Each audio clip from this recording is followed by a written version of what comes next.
This is VOCM Open Line. Call 709-273-5211 or 1-888-590-8626. The views and opinions of this program are not necessarily those of this station. The biggest conversation in Newfoundland and Labrador starts now.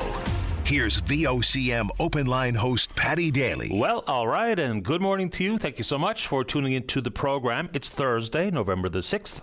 This is Open Line. I'm your host, Paddy Daly, David Williams. He's produced the program. Let's get it going. If you're in the St. John's metro region, the number to dial to get in the queue and on the air, 709-273-5211.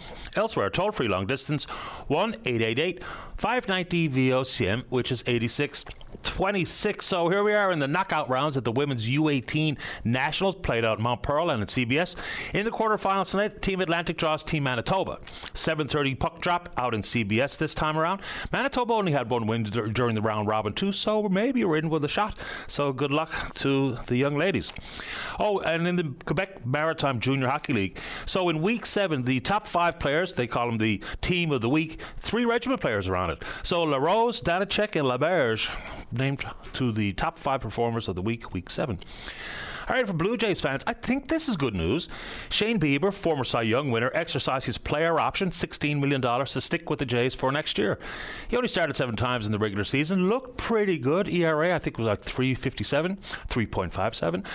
Played okay in the postseason as well, but he's sticking around. So we start now with Gosman, Bieber, Savage. Not bad for a top trio in the rotation, but still needs some tweaks. What do you think? All right, what a day yesterday. Kids Eat Smart Foundation Radiothon. We, of course, were a part of it. It's our 10th annual partnership with Kids Eat Smart. The total raise yesterday is absolutely unbelievable. $562,499.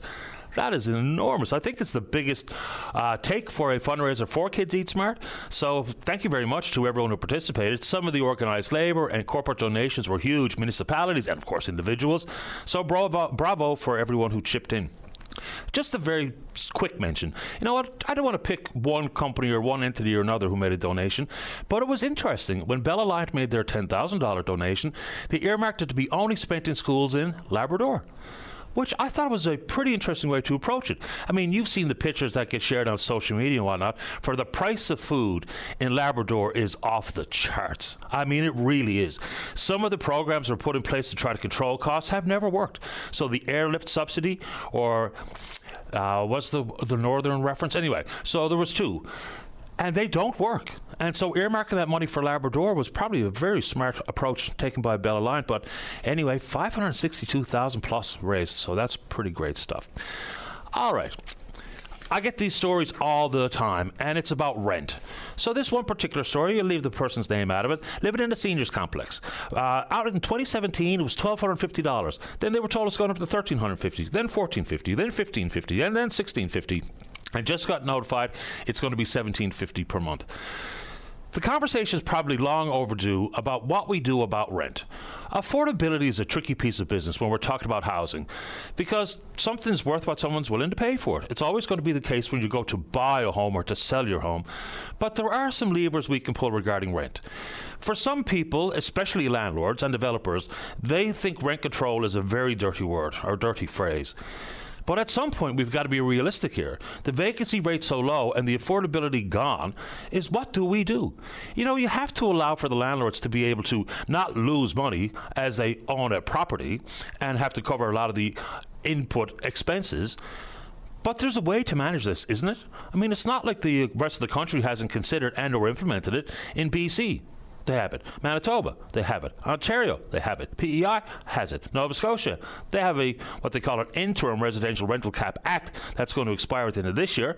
Quebec has a bunch of different regulations regarding rent. Yukon has implemented new rent regulations. So is it time for that conversation here? And look, I have friends who are landlords. And some of them are very good landlords and very conscientious, and they'll keep their property and try to do what they need to do for their tenants. But of course, there's plenty of landlords out there who are the exact opposite. But do we have to start talking about rent control? I think so. And if you want to have your input here this morning, let's do it. Also, I see in the news Doug Pawson from End Homelessness St. John's talking about all the monies in the most recent federal budget a couple of days ago regarding housing. And, we could talk about innovative solutions and modular housing and the like, which is probably going to play a key role here. But what specifically can this province benefit from? It's a good question. There's apparently plenty of confusion about the regional approach taken by federal housing initiatives. The Housing Accelerator Fund, which has gone by the wayside, it seemed to be pretty accessible, albeit very arduous. Small municipalities without the human resources to compile all the data, to fill out what was an unbelievable application form, they were left on the outside looking in. For other larger municipalities with the horsepower, they did pretty well, including like the City of St. John's. But what does this Build Canada Homes even look like?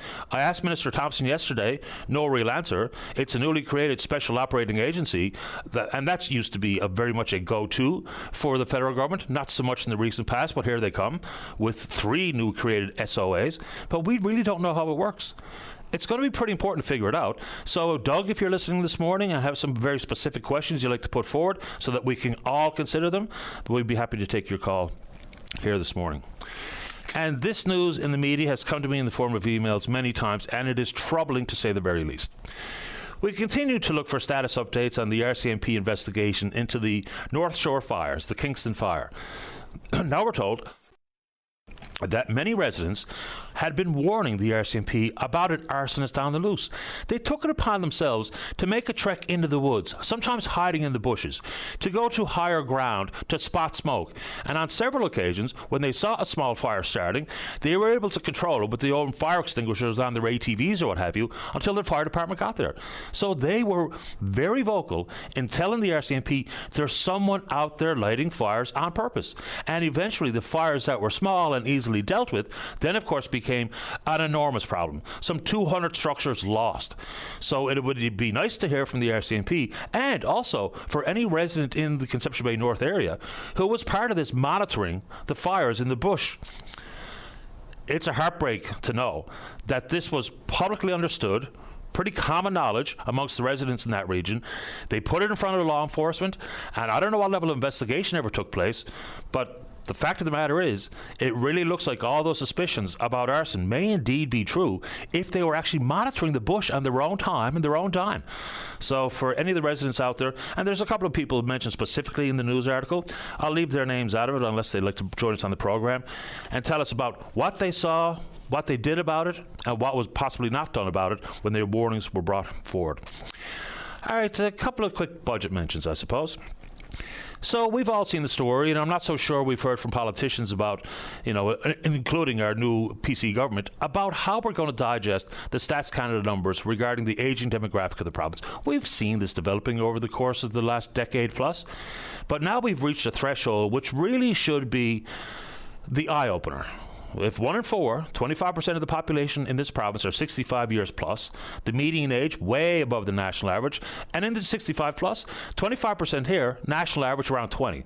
So pretty significant difference here in this province. That said, with all the money spent in the federal budget, what is it, $513 billion with a $78.3 billion deficit, no real mentions about any increase to reflect the increasing issues regarding primary care and healthcare transfers. So I think I heard Premier Wakeham making reference to that out of the corner of my ear while I was preparing for the show this morning, but it's pretty important stuff. Then you look at the immigration numbers that have been addressed in the budget. Immigration numbers have been slashed, and it gets wide applause. And I know why, because the population grew too quick. I think if we're all being honest, it's evident that between housing and healthcare and other facets of life, the population just grew really quickly here in this country. But now, in an effort to try to curb it and to bring it to what Minister Champagne says is more sustainable levels, it does come with concerns. Whether or not people like to hear that, it does. So I know we can talk about, targeted skilled tradespeople, healthcare professionals, what have you. And on that note, might be time to look at the province of Quebec, where doctors in particular are furious about the way they get paid and the new legislation being tabled. Maybe there's an opportunity. And it's a real crying shame that we have provinces recruiting and maybe poaching from other provinces. But how do we square all this up here? Immigration is always going to be one of the trickiest conversations that we have, politically speaking and societally speaking. But in this province, when the death rate far outweighs the birth rate, and we're not making these numbers up, these are demonstrably true. When the death rate far outpaces the birth rate year over year over year, and the population is at the age it is, sustainability into the future is going to have some form of reliance on, yes, targeted, skilled newcomers to the country that can fill some of the gaps. So if you're working in one industry or another, and you're maybe an executive director at one of these associations, whether it be construction or otherwise, paint the picture about what exactly is going on here and what exactly the targeted numbers need to be into the future. Even like when we slash all these international student visas. Yes, if people simply come for their education and leave all of that educated background and go back to their home country, or they leave for elsewhere in Canada, it's obviously a problem. But it's a funny place to start. You know, we need an educated public, obviously, and we're not doing very well in the K-12 system. Even though my wife is in the K-12 system, we see the numbers. It's not encouraging. When we look at since 2003, the academic outcomes have been trending downwards ever since. So that's 2+ decades. I'm not so sure we've wrapped our mind around it in full, but if you want to take on any of those big high-level items in the budget, we can do it. Also, the tension between organised labour and provincial and federal governments is getting pretty heated. So we know, again, very much like immigration, the public sector grew exponentially. That's maybe an exaggeration. It grew a lot. And so as a consequence, in an effort to save money, whether it be the incorporation of technologies like artificial intelligence, some 40,000 job losses over the course of the next 3 years is a huge number of people that will be out of work. There's 8,000 federal jobs in this province. I remember over the years, we would bemoan the fact that there's not very much of a presence of federal public sector workers in this province, and there kind of is. So 8,000, what becomes of the impact here in this province? Your thoughts? And that whole bit about artificial intelligence. Look, we're going to have to wrap our minds around the fact that AI is going to be helpful in some corners, but it is going to replace a lot of people's jobs. It just is. You want to talk about it? We can do it. And still, once again, I think I heard this from the Premier, it's about the plea, especially in Alberta, Saskatchewan, and in this province, talking about the carbon emissions cap and what that means into the future. Well, we do know at the CNLOPB land sales, 0 bids again this year. So there's a lot of confusion regarding that emissions cap. The exemptions are there, but they look like they're going to be very tightly applied. So when we hear federal Liberals in particular say the carbon emissions cap is gone, not necessarily accurate.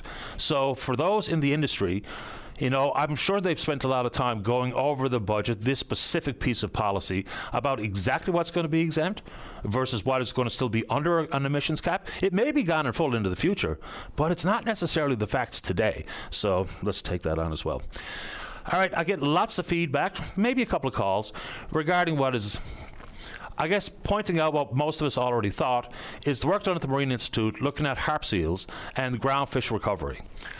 Again, nothing earth-shattering here. Maybe some very specific numbers, where harp seals are taking 24 times more ground fish than the wild fishery itself, the commercial fishery.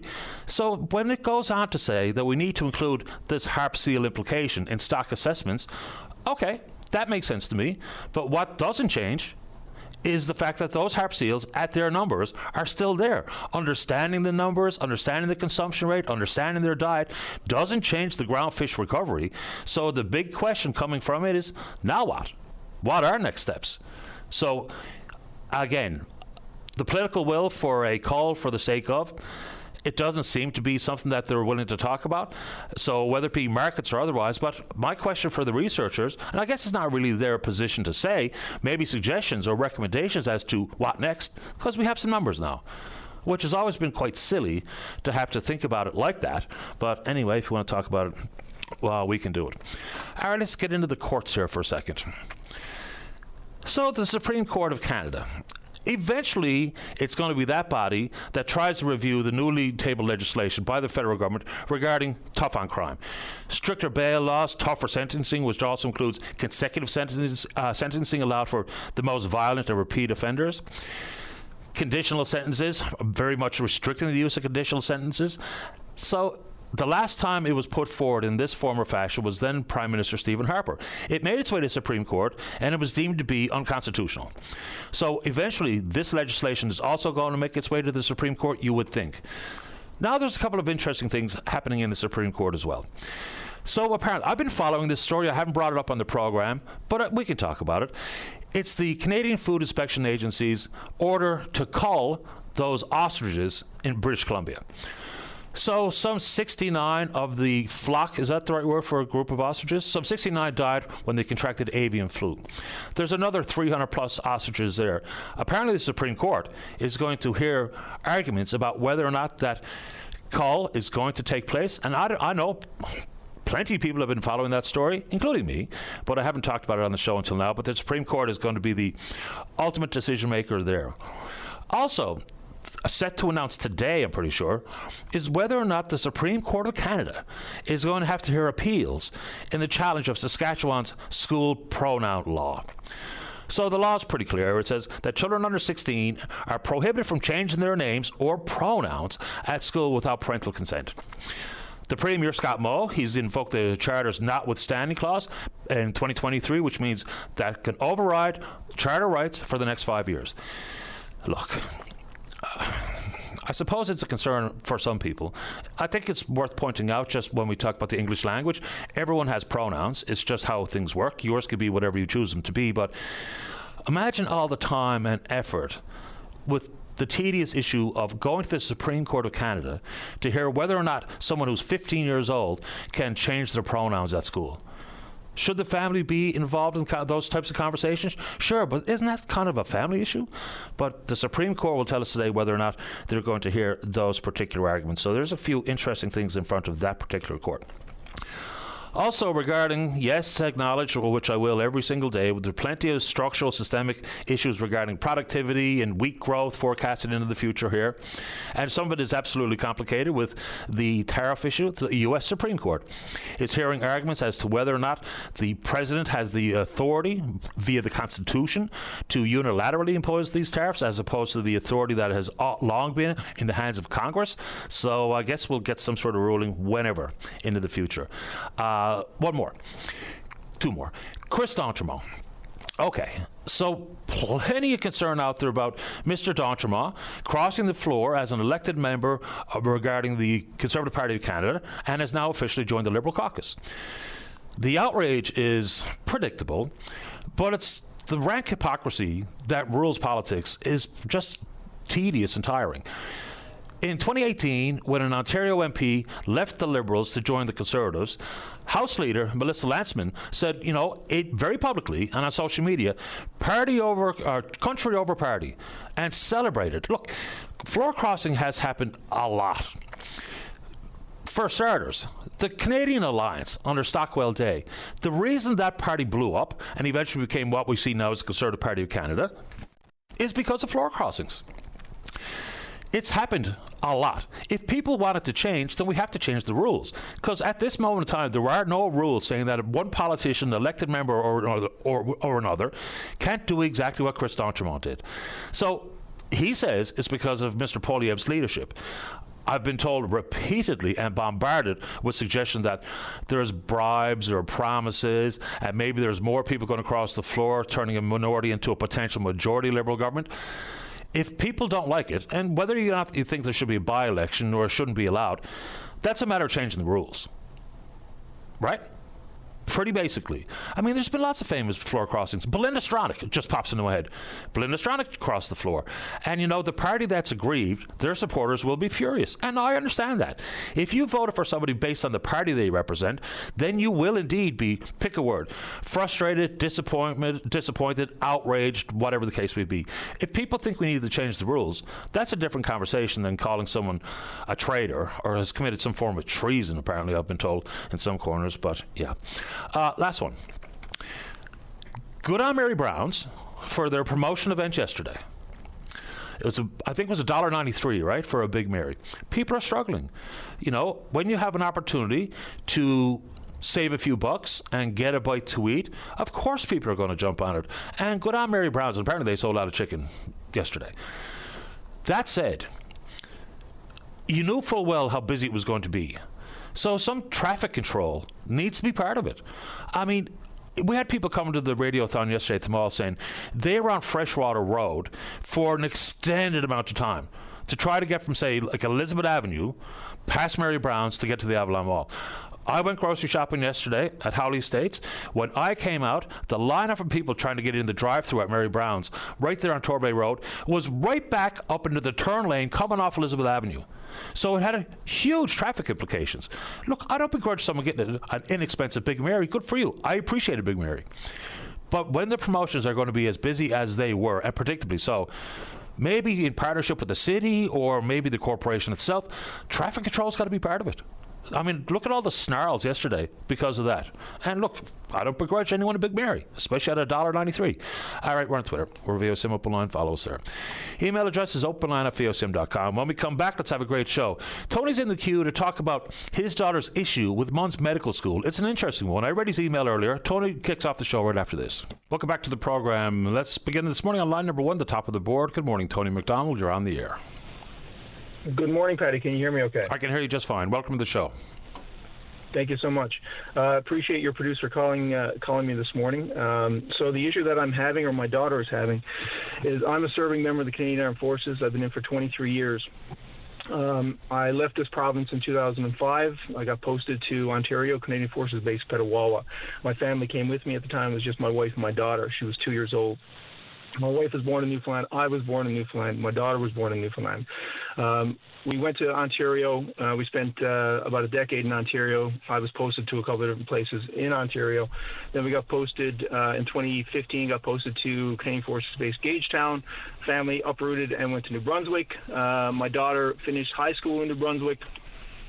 Then my next posting was back to Newfoundland to Garrison St. John's. My daughter and family obviously came with me. My daughter finished high school in New Brunswick and applied to Memorial University in 2021. At the time, they had a different criteria for Newfoundland residents vice Canadian residents. So she applied to be considered a Newfoundland resident at Memorial and was granted Newfoundland residency status. She's now in her last year of her undergrad. She's doing an honors in psychology, a Bachelor of Science, and she's applied to med school. During the application process, she explained the situation of her upbringing, and the university or the Faculty of Medicine said, go ahead, make the application and explain why you deem to be a Newfoundland resident. So we had to go through the same process with the med school as we did with the undergrad program. She did so, and she was denied Newfoundland residency. So what that means is that instead of applying or instead of being competitive for approximately 70 seats at the med school that are allocated for Newfoundland residents, she now has to compete for, I believe it's 6 seats that are open to the rest of Canada. So the competition becomes exponentially more difficult. I have a problem with that because I don't understand how the Faculty of Medicine can deem my daughter a non-resident based purely on the fact that she moved away with me so that I can continue my military service. This is something that is, to me, is very unjust, and I've been trying to get some leeway with both the university and the government, and thus far I'm not having much success. So that's why I've opened it up and reached out to the media to see if I can get some pressure on that side. It's a really interesting situation, to consider some exemptions based on things like being a military family just makes sense to me and sounds fair to me. My question would be, Tony, I don't know if you've asked this directly of the admissions board, is, okay, if your daughter is not considered to be a Newfoundland or Labradorian, what is she considered to be? Are they saying that she's is she an Ontarian citizen, or what's the answer to that question? Well, they haven't said anything. They just said that she's not a Newfoundland resident. And so that was, if you read the letter that I sent you, which was the letter I sent to basically anyone who would listen, is that each province has their own criteria. And So if we were to go back to New Brunswick, there's no guarantee that she would be considered a New Brunswick resident. But really, why would we leave Newfoundland? I'm from Newfoundland. I'm an alumni of Memorial University. My wife is from Newfoundland. All our extended family are from Newfoundland. So we left this province for the sole reason that I would serve my country with the Canadian Armed Forces. The fact that they didn't turn around and say that, well, because I left, I'm not a Newfoundland resident, to me is insane. And here's the ironic part of it. I want them to walk outside their building and look at the name on the institution. Memorial University was named in honor of military service, and then they turn around and deny someone access to one of their schools because of military service. I mean, it's ironic. And there's a little bit of finger pointing of where responsibility lies, because a lot of operations are governed by legislation. And of course, Memorial wants the autonomy that post-secondary institutions deserve. So who even has the authority to make this decision or change the parameters for admission? Is it the university, or does the university say the government has to do it, but the government says one wants to be autonomous? So I think you're caught in the middle of, I don't know if it's a catch-22 necessarily, but who's actually responsible and can make this decision to change the parameters, I wonder?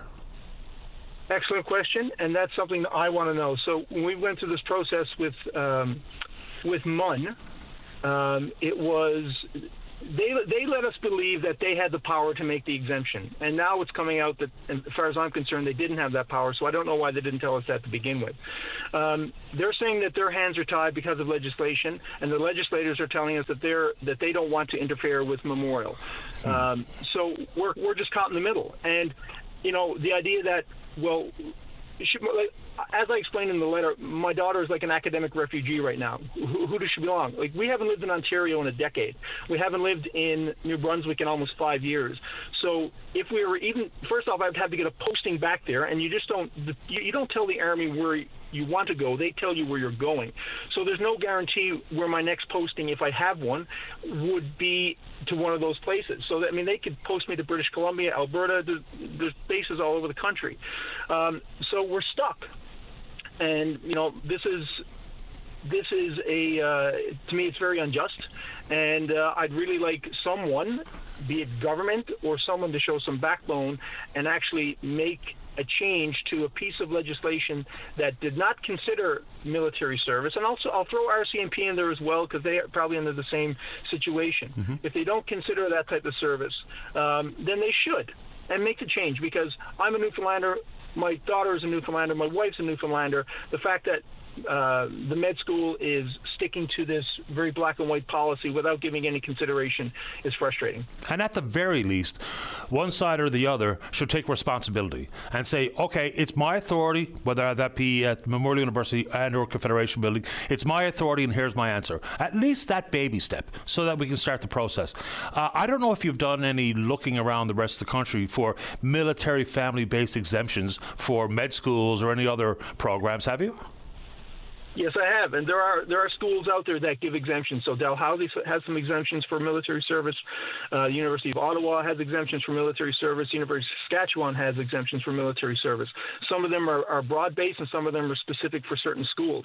But it's out there because there are other universities that recognize that the legislation for provincial residency doesn't fit the military lifestyle, because we cannot control where we go, and we cannot control how long we're there. The funny thing is, if there's a foreign student who came in from any other part of the world, lived in Newfoundland for 4 years and just had a job, I think it's the 4 years. I don't have the legislation in front of me right now, but I think it's if he stayed for 3 or 4 years and just worked, they would be considered a Newfoundland resident over my daughter, who was born and spent her entire life in Canada, and whose father has been serving for 23 years. Yeah, it's it's the first I've heard of, but it's a very specific issue here. I can go to both entities at the highest level and see if they are willing to come on the show and talk about exactly why that has not been considered. It might be time-consuming for legislative amendments, but it needn't be. Sometimes we exaggerate just how complicated some of these things are. But let's see if I can't give this a little bit more steam and see if I can't get someone in positions of authority from both entities to actually explain it to me, in addition to trying to explain it to you. I would love to hear that explanation. Yeah, me too. Everyone I've spoken to, because I've talked to former members of the last government. I talked to Mr. Bernard Davis, and he was shocked. He said, no, absolutely. And he was the former Minister of Education, and he said, absolutely, that legislation would not apply to someone like my daughter. I mean, to me, this is a very obvious situation. And the fact that nobody, or at least Memorial University, who want autonomy from the government, cannot say, well, listen, this is a clear-cut case of someone who can't meet the residency requirements but should have the opportunity to apply, then to me it's a very simple question. And we are not, I just want to clarify, we're not asking for entry into the school. No. We just want a fair application process so that my daughter can compete as a Newfoundland resident. If she is granted Newfoundland residency and doesn't get into the med school, as many people don't, that's fine. But right now, she is being shunned and is an academic refugee because of my military service. According to MUN, we don't belong in this province. Yeah, strange. Has she filed taxes as a resident of this province in the recent past? Yeah, she's been living here since 2021. Okay. Lieutenant Colonel MacDonald, I appreciate your time and your concerns here. I'm going to give it a bit of a chase to see if I can help figure some of this out. Appreciate it. Thank you so much. I appreciate your time, sir. Good luck. Bye-bye. Bye-bye. Lieutenant Colonel Tony MacDonald, that's a really interesting case study there. All right, have to give that some more thought and some more effort. Let's get a break in. Don't go away. Welcome back to the show. Let's go to line number 2. Say more to the Liberal member from Mount Sion. She's the Shadow Minister for Finance, Treasury Board and Francophone Affairs. That's Sarah Studley. Good morning, Sarah. You're on the air. Good morning, Patty. How are you? Not too bad at all. How about you? I'm excellent, thank you. So calling in today, I guess I first want to thank the residents of Mount Sion. We just went through the provincial election, so I just wanted to thank them for allowing me the privilege to continue to represent them. And I'm also digging into my new role as, the critic or the Shadow Minister for Finance. And so I had a few things to chat about. I think really good things from the federal budget.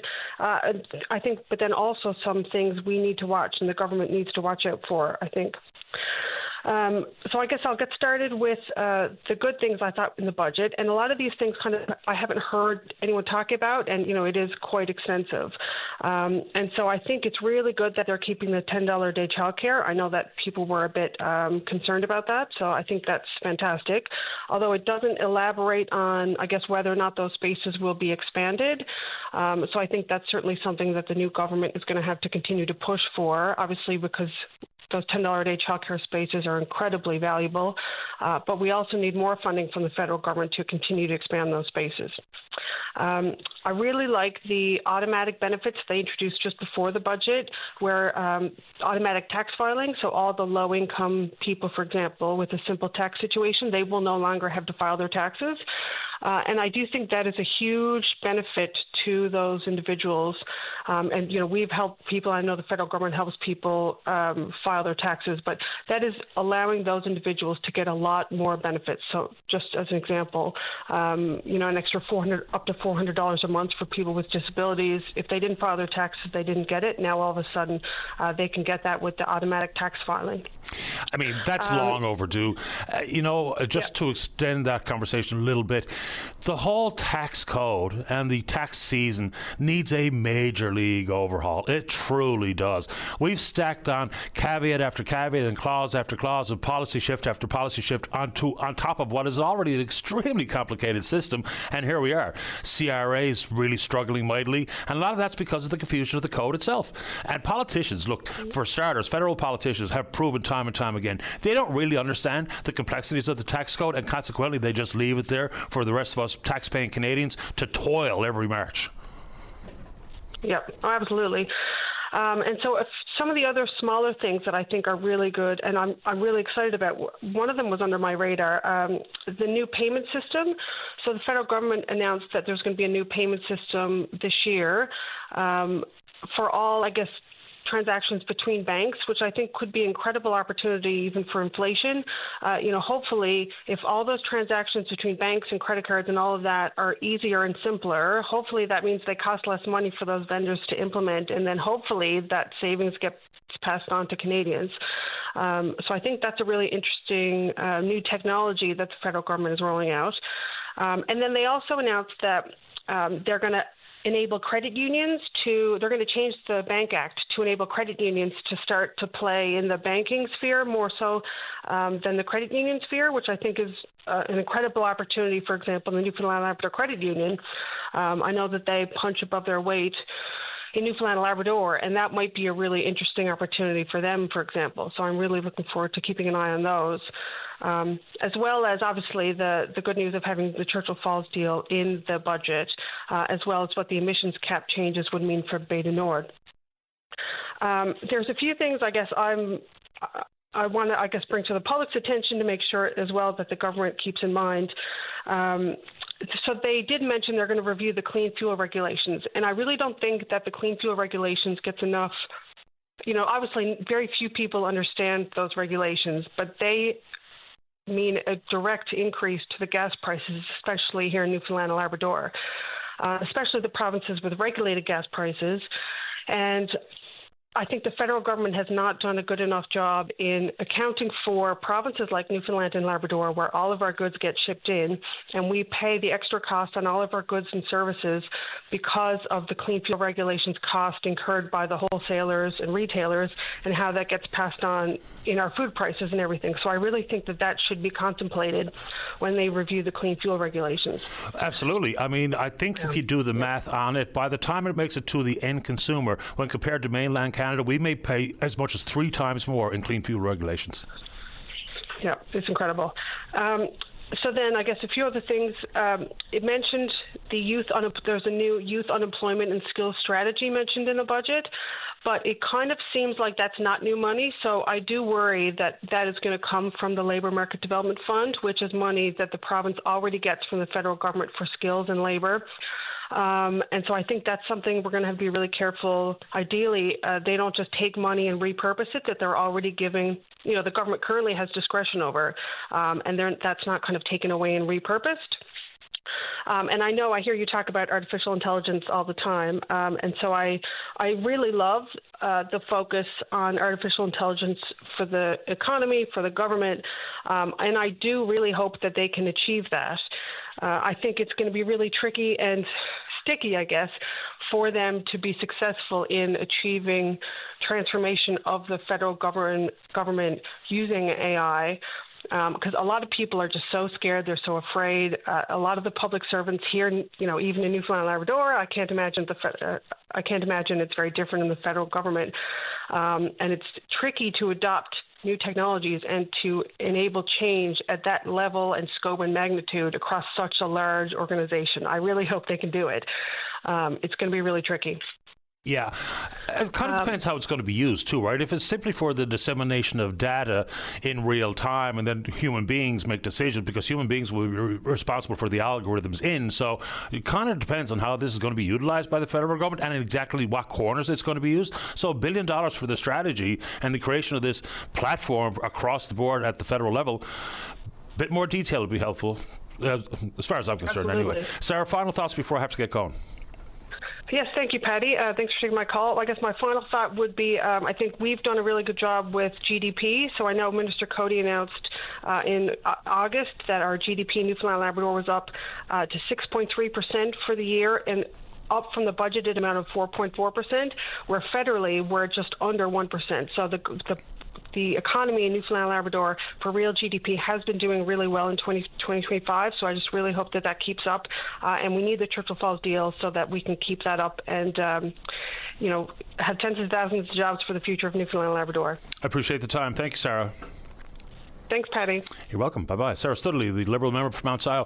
With the Upper Churchill, we're looking at least 60 days down the road before there's even the creation of the next step of independent review. We have no idea who's going to do it. We don't exactly know what the review looks like. We don't know a timeline. We don't know when we're talking about a binding referendum. But we do know that the current structure of the MOU says April next year is the sign-off or not. Whether that's going to change or those goalposts will be shifted remains to be seen. Let's take a break. Don't go away.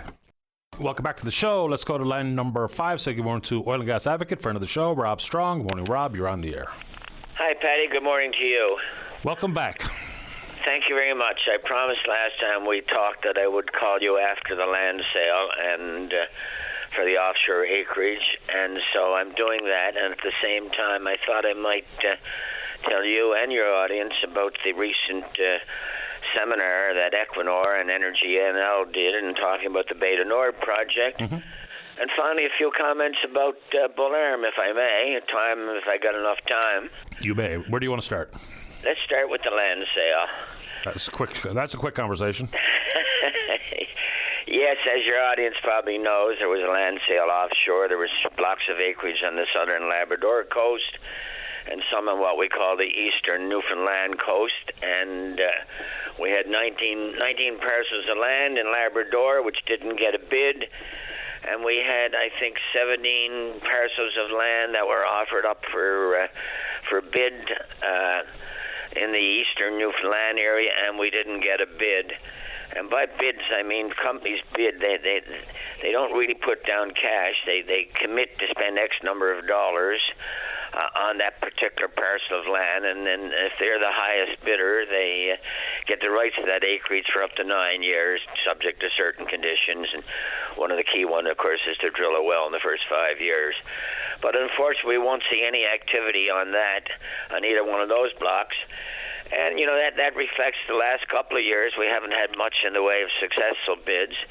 And I'm told by those in the know, because I'm certainly not in the know of how oil companies feel and think, but I talk to people who are in the know, and of course the admissions cap keeps surfacing.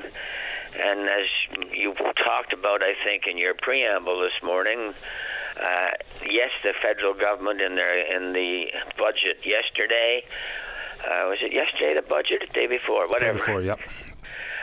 Talked about removing the emissions cap, but it's not a done deal yet, and I hope it will be, because we need some exploratory activity, because remember, exploration leads to development, and development leads to production. So I'm hoping that Minister Thompson, as our federal representative in Ottawa, will be putting as much pressure on it as she can to get the government of Canada to formalize the commitment that they made in the budget. And I'm sure that Lloyd Parrott, who, by the way, as everybody knows or may not know, is our new Minister of Mines and Energy, and a great guy, by the way. Lloyd, I got to know Lloyd fairly well during the Ocean Ranger Artifacts Legacy Committee that I'm on, and he was extremely supportive of it. And I've run into him several times since, so I'm encouraged, because he said for a long time as the opposition critic for Mines and Energy, so he's got a good feel for what's going on and seems to be a very practical guy. So I'm hoping Lloyd, along with Joanne Thompson, will do what they can to speed up the implementation of the reduction of the emissions cap. Yeah, it'd be helpful if someone could explain what this means. The budget says effective carbon pricing, enhanced methane regulations, and the deployment of carbon capture and storage at scale would create the circumstances whereby the oil and gas emissions cap would no longer be required, as it would have marginal value in reducing emissions. What? Wow, that's a lot of words, isn't it? What does that mean? Anyway, but next you know, one. Patty, the industry itself, not dependent upon regulatory regulations as such, but if you look back, I mean, Hebron has reduced its greenhouse gases or emissions by 33%. Hibernia has reduced their emissions by 29%. Husky or Cenovus have reduced their emissions by whatever the percentage is. So companies are already looking at ways to reduce their emissions, either by new technology, by recirculating gas, and now companies are actually looking at carbon capture. A lot of companies in the North Sea are looking at putting their carbon back down into the reservoir that's been depleted of oil. So, you know, and I can't speak for the industry, but we're not just sitting by and not doing anything. Everybody's shooting for net zero by 2050. How we get there is yet to be determined. So, fingers crossed that the feds will turn that commitment into something real, and therefore I think, talking to people, talking to operators, I think that will stimulate some more interest offshore in Newfoundland, because we know the oil is there. It's just that oil companies need some certainty about how they're going to operate, and as long as this emission cap is imposed, they're not coming here. So that's my take on the emission cap business and basically the land sale. Very quick I'm point. sure there'll be other stuff coming up next year in different locations. I see a call for nominations for blocks of acreage in the Jeanne d'Arc Basin, the area around Hibernia, Hebron, Terra Nova. So we'll have to see what happens next year. Sure, and none in the Flemish Pass this go round. What I'll add to that is, in the effort to have land sales bids and maybe further exploration, if the government can create a royalty regime for natural gas, that would give additional incentive for an operator who might be sitting on a ton of oil and trillions of cubic feet of gas. So that might be something that would be fueling maybe increased interest into the provinces offshore into the future. And Paddy, as you know and I know, that's been talked about for too long. A royalty regime on natural gas. I mean, after Andrew Parsons left the department, and then Steve Crocker came in, they announced that we have, I think, 12 trillion cubic feet of natural gas, either standalone gas, but mostly associated with the oil. People have to understand that when the oil comes up from the ground, it goes into a production platform, i.e. topsides, and the oil gets separated from the gas, and the gas normally gets re-injected down into the reservoir. So there's a lot of gas stored out there. But again, until operators or anybody who wants to invest in this, until they know what the rules of the game are, they're not going to play. So you're entirely correct. We've been talking about royalty regimes for natural gas 10 years. Absolutely, every bit of it. Secondly, because I'm going to run out of your time. Secondly, very, very successful day of information gathering and one-on-one on the Equinor Beta Nord project, organized by Energy NL in cooperation with Equinor. A wonderful insight as to where they are, where they're going. It's still not a done deal. I'll come to that in a minute, but we had a couple presentations from Equinor, who basically explained the project in more detail, told people how it's going to unfold, talked about some expression of interest that are going to come out early next year for an oil rig to drill originally 16 wells. We're going to have the drilling contractor is going to open an office in Newfoundland next year. So it's moving ahead. It's still not a done deal, but I was very encouraged by the openness that we were able to get to the project and the questions that we were able to pose as individual contractors had a chance to meet with Equinor, with Subsea Integrated Alliance, which is a consortium of Subsea 7 and Schlumberger, and they're the guys doing the subsea component of it, and also the owner BW Offshore, who have been selected as a contract to complete the feed and then move into the actual construction and operation of the FPSO. So I guess many people were talking behind the scenes about the elephant in the room, and that has to do with what kind of topside fabrication will we see in Newfoundland. It's ironic or coincidental or worth noting that of all the presentations that were given early in the week, that nobody mentioned topside. So it's obviously a major topic. We know the province, or at least the Premier, has said that he supports the position of Trades NL, and that is that we want to maximize topside fabrication. We know Trades NL position is 75% of topside fabrication in Newfoundland. We really don't know what Equinor's position is. There's a couple of scenarios being talked about. They may offer some cash in lieu of doing work, or they may even walk. And that's the frightening thing that scares me anyway, is that if they don't think they can make this project profitable by doing work in Newfoundland, and that's the issue. I mean, most FPSO, most producers these days are building their topsides and their hulls.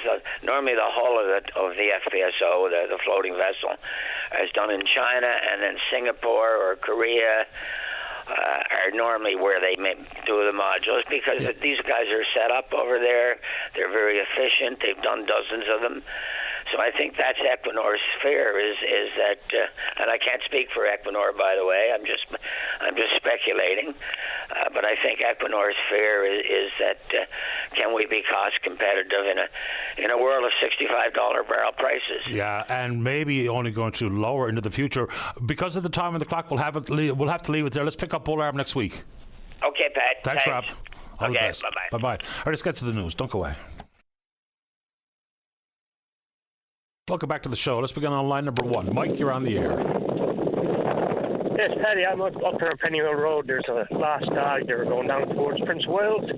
He's a caramel colour with white, and he's lost. I'm looking at him. I just got out of a van, so I'm gone. He's heading that way. So. Okay, so folks. Brookmaster Circle, that area. Yeah, fair enough. If you lost your dog, the dog is heading down Pennywell towards Buckmaster Circle. So, please, folks, keep an eye out. And if someone can maybe get a hold of the dog, see if it's got a tag on it, maybe we can reunite the dog with the owner. Appreciate you doing this, Mike. Okay, thanks. Okay, thanks, Paddy. My pleasure. Bye-bye. Now as a new dog owner, those stories kind of hit me right in the feels. All right, let's go to line number 3. Sarah, you're on the air. Hello. Hello there. Hi, I'm Sarah King. I'm a self-managed home care worker, and I just wanted to call again and keep this on people's minds. The difference in pay between those of us that don't work for an agency and those that do. Let's go. Pardon? Let's dig into it. I know the issue, but you go ahead and articulate your position for the listener. Right. So those that work for agencies make $19.45 an hour, and those of us that don't get paid $17.05 an hour. And I recently made a request of information and found out that there is 6,000 agency workers and 2,200 self-managed home care workers. So anybody, I've heard the argument that self-managed home care workers may not be seen as valuable as those that work for agencies. They don't, maybe home care workers, self-managed home care workers, they should all work for agencies. They don't want to work with all that, do all that paperwork. They don't want to deal with getting training, finding clients. But obviously both clients and home care workers, that's a quarter of the workforce there is self-managed. So it's a very valuable thing, part of the business. Yeah, you and I have spoken in the past, and the argument that the government made, and they said when John Hogan was the Premier, there would be a review pointing to the fact that those working for the agency-based home care support workers, they have to have first aid certification, tuberculin testing, reference checks, certificate of conduct. There's one other medical clearance. So, but you have it because you worked for the private agencies, for the agencies, and now that you're self-managed, you have all of those certifications. So the disparity in pay is really patently unfair. I know you also go on to talk about how you're able to build a relationship with your clients versus the never know who you're going to have to treat or help or care for one day or 1 week to the next. So that's also a very important thing as an intangible. Mm-hmm.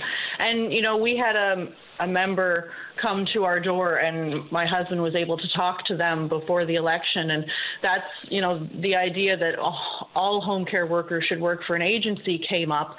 And, my husband set them straight on that. But also, as they were leaving, they mentioned policy change.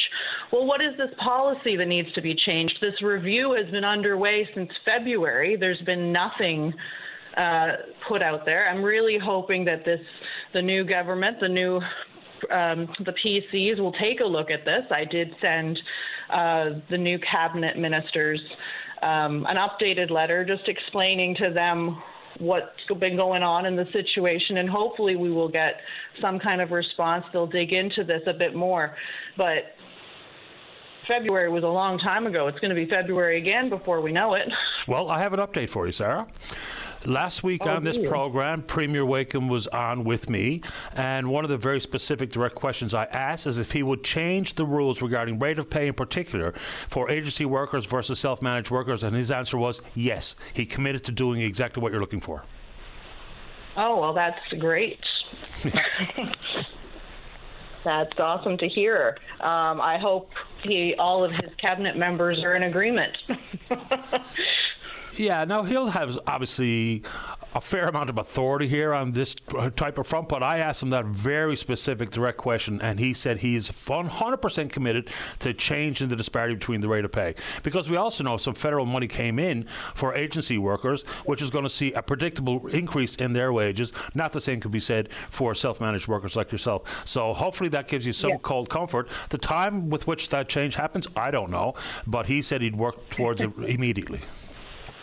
Yes, well, that money that came from the federal government, it was supposed to be for all home care workers, and of course, it was decided that it was only for the agency workers, and the unions have it in writing, that rate, that wage increase over time with their union agreements, and that's great. But home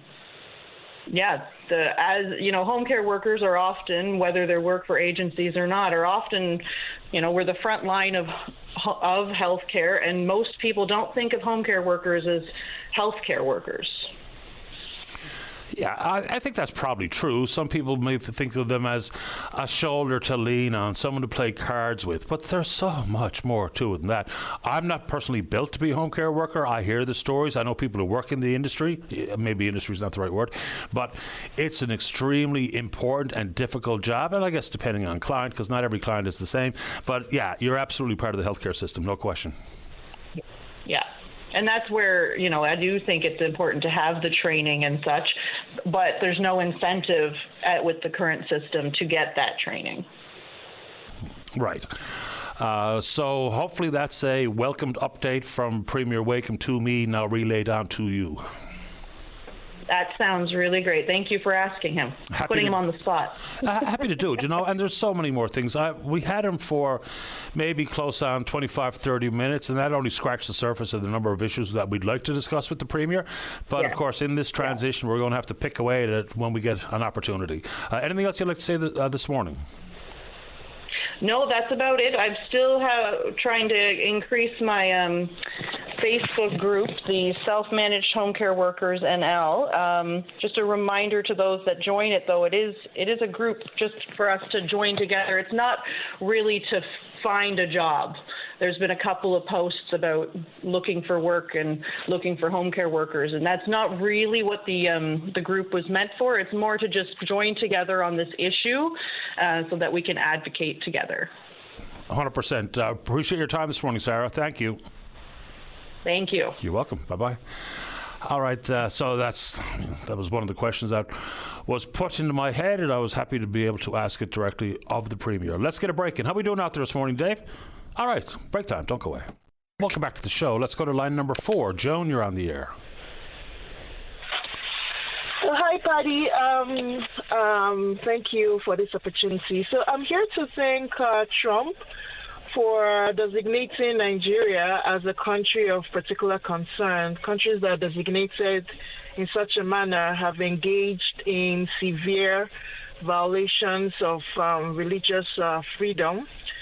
There's a lot going on in that country, and people have been crying out, people who have been killed, communities wiped out, and all of that have been crying out for long. As you know, many people have fled the country, not just for economic reasons, but also because of this issue, but then because it's also, there's a lot of poverty there. There are a lot of people that can't flee. So people that are outside have really lobbied the government, this particular U.S. government, to help us, because the sitting Nigerian government, unfortunately, is not working. They don't care. They have about human life. We see that, for instance, there was a time when they were protesting against the police. The government allowed soldiers to go and shoot at protesters in the middle of the road. really, really, really, really sad things that happen in Nigeria with impunity. The government is involved. In fact, someone said if there's insecurity for more than 24 hours, the government is involved. So we have state-sponsored terrorism in Nigeria. So we're really happy. I have lived experience. A lot of people that have lived in that area, especially northern Nigeria, have lived experience. So we're happy. People that don't have lived experience or who are benefiting from what is happening in the country are, fighting Trump, saying Nigeria is a sovereign country. I don't think Nigeria has been a sovereign country for long. A lot of state actors, many to mention, including those that control critical minerals. They claim they control critical minerals of the world. They are all mining indiscriminately, aided and abetted by the corrupt government. So the country has not really been a country. We are happy for Trump to come. America is a respected country. They respect human rights. They believe in the value of human life, which is what we want, right? Because they have fought for human rights, and that is why people are fleeing to Western countries like the U.S. or Canada, because there is respect for human life here. And so, if Trump says he's going to come and help, if he's going to bring military action, we are very happy. There is blood flowing in that land, and we cannot continue to have that. At some point, that blood will speak.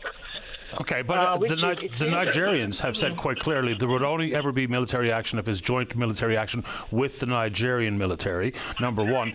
And you mentioned the North. The Northeast, since 2008, 2009, with the insurgency of Boko Haram and the Islamic State, they're killing tens of thousands of people, and millions have obviously been displaced. But it's notable that both Christians and Muslims have been being killed by those two particular entities in the Northeast. So that's one thing. Is there not a bit more of a nuanced conversation about Nigerian violence, especially, and the president, as you mentioned, you would welcome his intervention here, but he's only ever specifically said the persecution of Christians, not about of humans, just about Christians. So Nigeria is supposedly a secular state, so Muslims outnumber Christians. I think it's something like 54% to 46%, somewhere in that neighborhood. But what I try to read about it is that sometimes it feels like it's as much about land as it is about religion. Yes, it started with Christians, it started with religion, but then terrorism has to be funded, right? Then you now have the resources. The thing about the Nigerian military is that it's corrupt. When they wanted to rescue the Chibok girls, the U.S. shared intelligence that, hey, they're going to go use gas to to take out the terrorists, and then they would rescue the girls so that there will not be like a lot of bloodshed. But guess what? When they came, they saw the terrorists with gas masks. So it's a highly compromised military and government. Please just take it from us. Highly compromised, highly corrupt. It's unbelievable. So, they may share some information, but no. When money changes hands, anybody can kill their mother, right? So that's exactly what's happening. Oh, obviously the level of corruption is off the charts. Let me just paint the picture. You know more about this than I do. So when I made reference to blood being shed over land, so some of the background of this is Muslim herders and interactions with predominantly Christians owning a lot of the farmland. And so they have fought over it. And when we see things like kidnappings and killings, so if priests and pastors are being kidnapped, they're as people of influence who may indeed be able to settle some of the land wars or fights or bloodbaths, as opposed to simply being focused on because they're Christian. Would you accept that as a realistic view, albeit from the other side of the world by someone sitting in a chair in St. John's, Newfoundland? It hasn't worked, unfortunately. This is not a decade thing. It's many decades. It hasn't worked. No question. It hasn't worked, unfortunately. So we need something else. It's, again, there are other actors from other countries in that country. So they kill people to take the land, mine the resources indiscriminately, So that's how it is there. Nobody cares for another human life. If you pay someone some money, they can talk anything, say anything, anywhere, right? So that's how it is, and it's unfortunate. It's really unfortunate. Even some Nigerians say, "Hey, Trump has interest in the country." They don't have lived experience.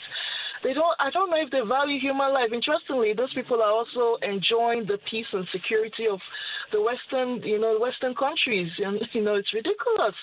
So the country is highly divided along ethnic, religious lines, and the humanity is not.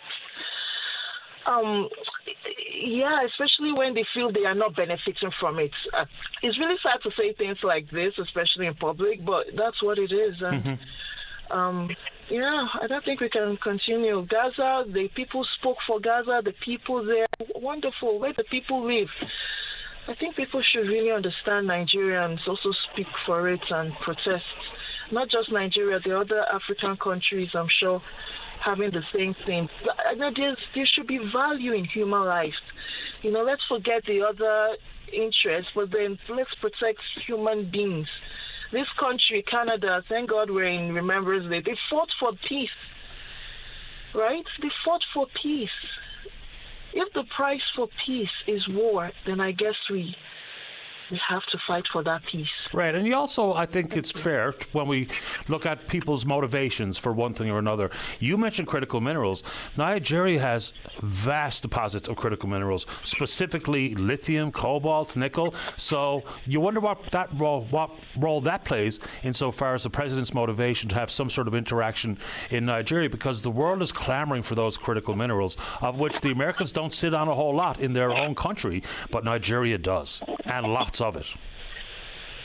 Yeah, but then when lives are big, that's the current argument. But currently, there are other actors. I think you should research. I don't want to say that on TV. On radio. There are other actors taking these same critical minerals, stealing it, and the people are so poor, sitting on all this what we would call cursed things, because they are killing our people and taking it. We're not benefiting from it, right? So what are we even talking about? Yes, let him take them. After all, Ukraine, that agreement for Ukraine to get peace and then in exchange for their critical minerals. Yes, let's have that kind of thing. And again, it's everywhere.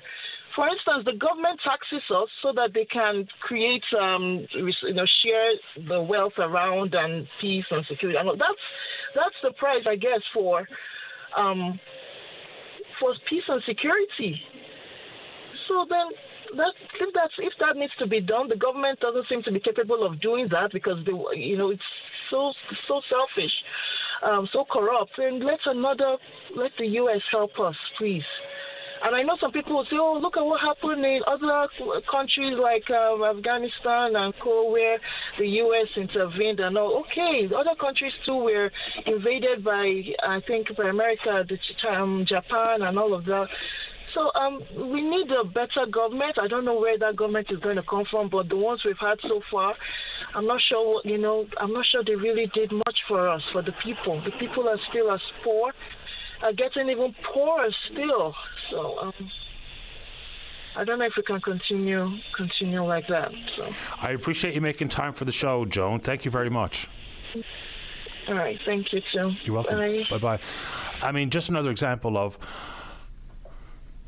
the atrocities and how complicated the world is and how difficult it is to keep your eye on all of these different corners of the world and what's actually happening. And it's extremely difficult to have even a base understanding of some of these decades old, whether it be based or rooted in corruption or in religious persecution and or fighting over land, specifically fighting over critical minerals. And questioning motivation, I think, is all part of the conversation, isn't it? Let's get a break in. Don't go away. Welcome back. Let's go to line number 1. Michelle, you're on the air. Yes, hi, Patty. How are you this morning? I'm okay. How about you? I'm pretty good, thanks. I just wanted to call in because it has to do with school parking lots, actually, and I'll be a bit more specific. I live in Harbour Grace, and we have a primary elementary school there. And I think last fall I probably started emailing a couple of people about the parking lot. And it's quite a long parking lot. The entrance to the school takes you all the way around the school, and there used to be 2 schools there, and one of the schools they're across from each other. One of those schools is now the Splash Center, and that's been there. Well, the Splash Center has been in Harbour Grace for 25 years, and it's been there in that school, God, probably over 10 years or more. And so the parking lot goes into St. Francis, and it goes to the Splash Center, and then there's an exit. So this fall came, and nothing was done over the summer when, you'd like to have the multitude of potholes filled before the buses start in the fall. And anyway, there was a section maybe 20 feet done, and when I went, and after the day it was done, that was probably a month ago in October, and when I went back and realized they had left, and so I went around and took pictures of, and I'm talking about potholes that are several feet long, several feet wide, filled with water, and there's no avoiding them because, as you know, you enter the school one way, most schools, and you exit another. And as a grandmother of 4, and they all attend that school, I'm a retired teacher this last 2 years, but I still sub a little bit when they have an emergency and need somebody. But so I go on school parking lots for that reason as well. But I'm on, St. Francis Splash parking lot for, several times a week. And it was only a couple of weeks ago unable to avoid the, I don't know what you call it, the crater that almost took my tire out. So anyway, I just want your viewers to know that I'm sure St. Francis School is not the only school, because I've been at, for example, Carbonear Collegiate, and they've got a couple of little craters there as well that you cannot avoid, which means grandparents, parents, caregivers, and the bus drivers and the little darlings on the bus. If the wheels go round on the bus, they go round in those potholes. And I just want to say that I sent several emails, and it's no good to contact your school administrators, to your viewers who are listening, because that's not where the power is. The power is with NL schools, and in cases like St. Francis, where the Splash Center is right across from it, that receives provincial funding. So unless parents and caregivers are getting on the line, and you have to do some emails. I emailed the new minister, Minister Petton, and the individuals responsible, like for the Avalon, for NL schools, or for whatever area you're in. But Patty, I just have to say that, there is absolutely no reason why summer comes and goes, and we get into the fall with all the kids back to school so excited, and the first thing you're doing is cursing because there's, the state of the little, sort of driveways really that take you around these schools. And I can't help it but wonder, I used to wonder before, the mayors in the town, do they have any grandkids that go to the school, are they not on the horn? I know the principals and the administrators do their best to get work done. And having been in the school system, I know it's very difficult for teachers to complain because it's just as well to talk to your hand. But the administrators try their best. I do believe that, in all honesty. But unless your viewers who are, your listeners who are, parents and grandparents and the like, are making these emails and calls, so do a little walk around the school area.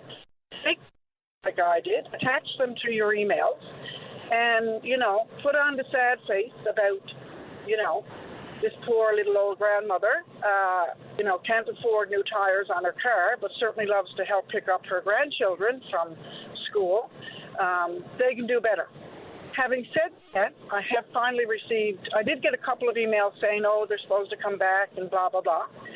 But I waited for the new government to be sworn in and then I attached it to the Minister Petton. He's the Minister of Transportation, and to others at the NL schools. And I got a response saying they're coming back with patching. They're going to come back with wet, I don't know what you call that, the wet asphalt, and they're going to patch those holes. So my response was, whatever type of patching they do, wet patch, dry patch, it'll be great if they can get that finished as soon as possible. Yeah. So that's my, piece. And it's a fair one to add. You know, for me, and even the neighborhood school around where I live, they were doing road work and curb work and sidewalk work when school started, as opposed to over the summer when there's no children in the school. Same thing down at Beachy Cove Elementary. The road work began when the kids are going back to school. So I've never really understand how we do that or take that kind of approach. You know, we know it's a school, and so if we can do it in July versus in September, then maybe that's a better plan. Yes, Patty, and I remember a few years ago when I was teaching at a high school up in Bay Roberts.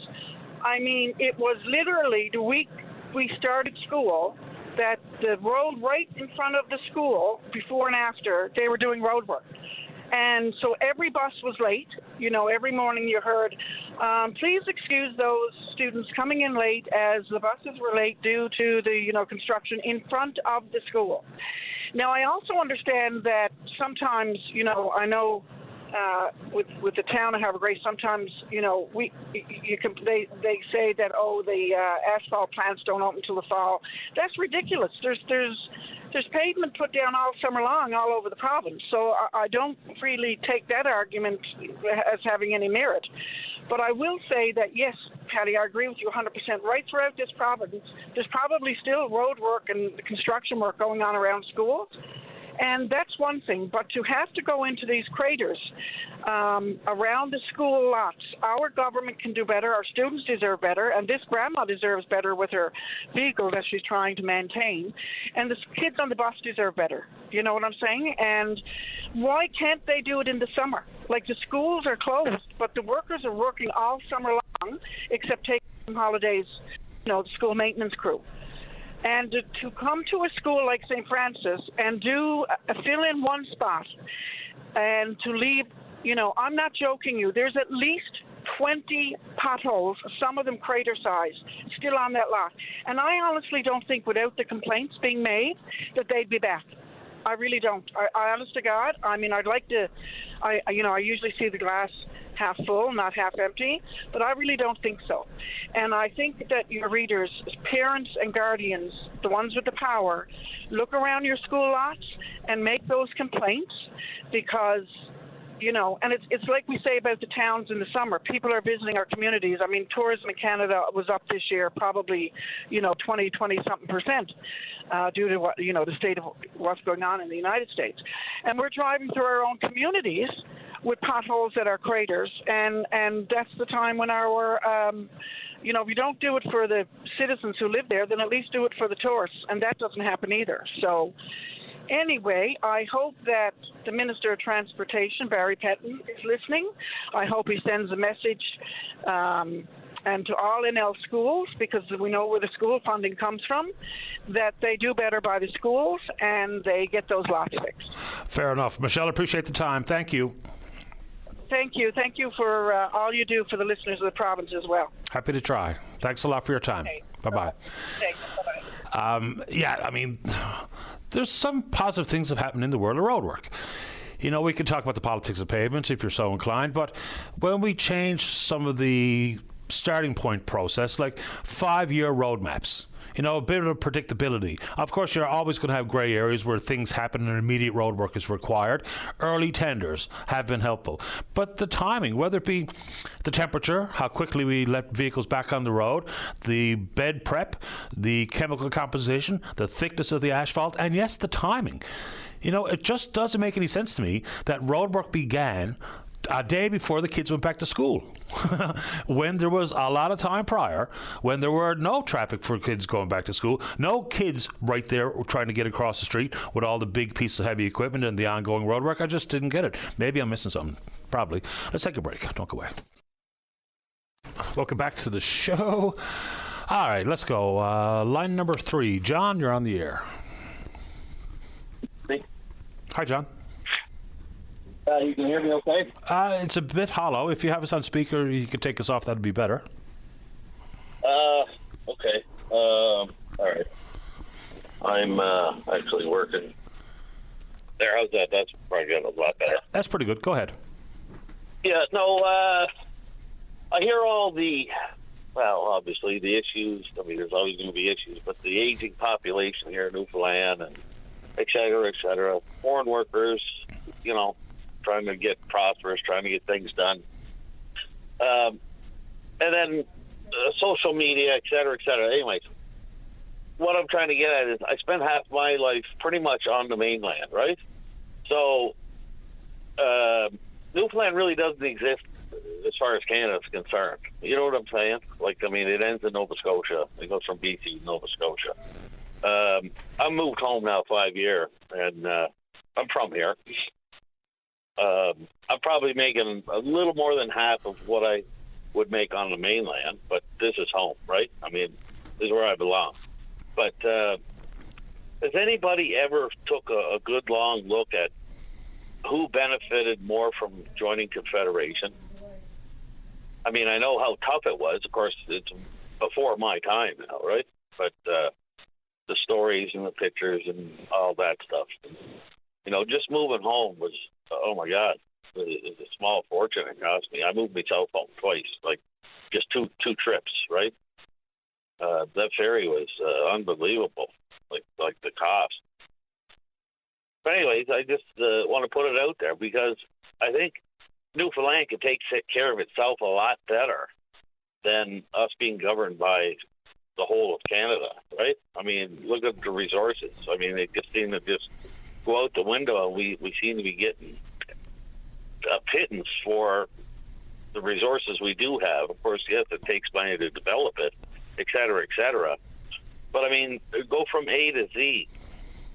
You know, our aging population, who wants to raise a family here when the cost of living is as high as it's been getting in the past few years, right? Yeah, I don't think it's much different than the increased cost of living elsewhere in the country. Just a couple of quick ones. True. What? No, true. No, I agree with you. But, I mean, who wants to raise a family here when the median wage is much lower than the rest of Canada, right? And, I mean, that just balloons into so many different areas of, you know, having a family, raising a family, you know, trying to enjoy life, the free, you know. Yeah, a couple of quick thoughts. I mean, how much you make is also directly related to, you know, how much housing costs and a variety of other cost of living inputs, regardless of where you're living in the country. Absolutely. But you did mention, has the province ever taken a close look at, you know, the benefits of joining Canada in 1949? The short answer to that is yes. There was a Royal Commission. I think it was called Renewing Our Place or Strengthening Our Place in Canada, something like that. That was over the course of a couple of years, and it looked at everything. Cultural issues, economic, social, financials, all of those things were part of that Royal Commission. I think it was from 2002, 2004. Vic Young was, I believe, the head of that Royal Commission. So that has been done. It's an interesting read, to be honest with you. And I did read it a number of years ago, their final report. And if you Google it up, you'll be able to find and have a read of it. So, you know, that analysis was done. The immediate impact on this province in 1949 was certainly greater than the immediate impact to benefit the country at large. So I think if we dig in, and you mentioned resource giveaways, in large part, that's our own doing. I mean, as the Atlantic Accord goes, and we're the primary beneficiary and all those things, whatever people refer to as a resource giveaway, other than the fishery, which we gave away so much control to our absolute detriment, other than that, in the world of natural resources, anything that can be called a giveaway is sort of our own doing.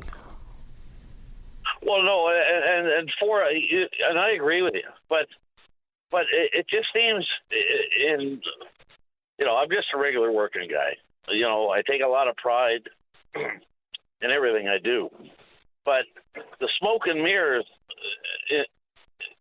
be it government, be it just anything, it just seems to.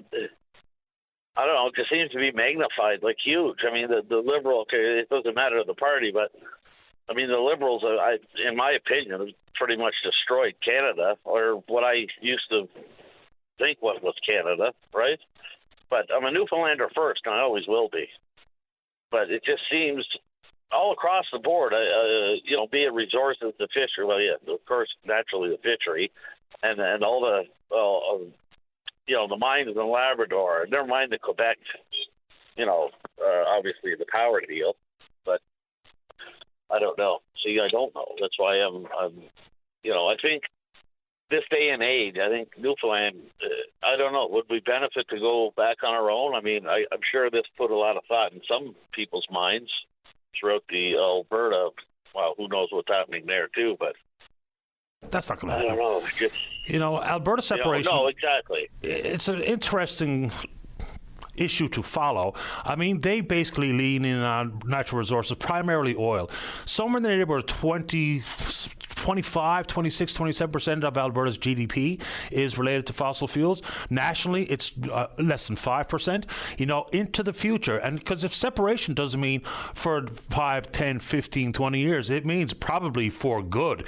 That reliance on that percentage of GDP, that's only going to come down over the years. So they've got to be pretty careful with how they, visit and view this particular topic.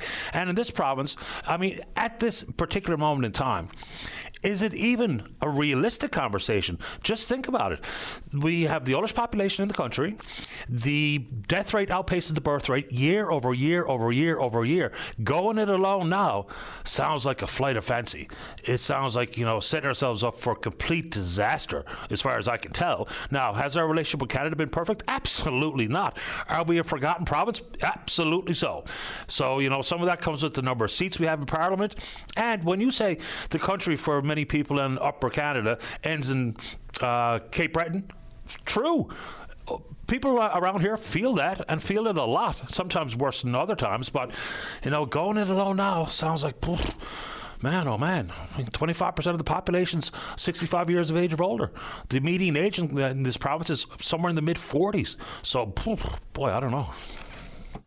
Oh, no, I get that. I mean, but, do you think the situation over the last 50, 60 years is, do you think we would be at this level of the mediation of age and average age if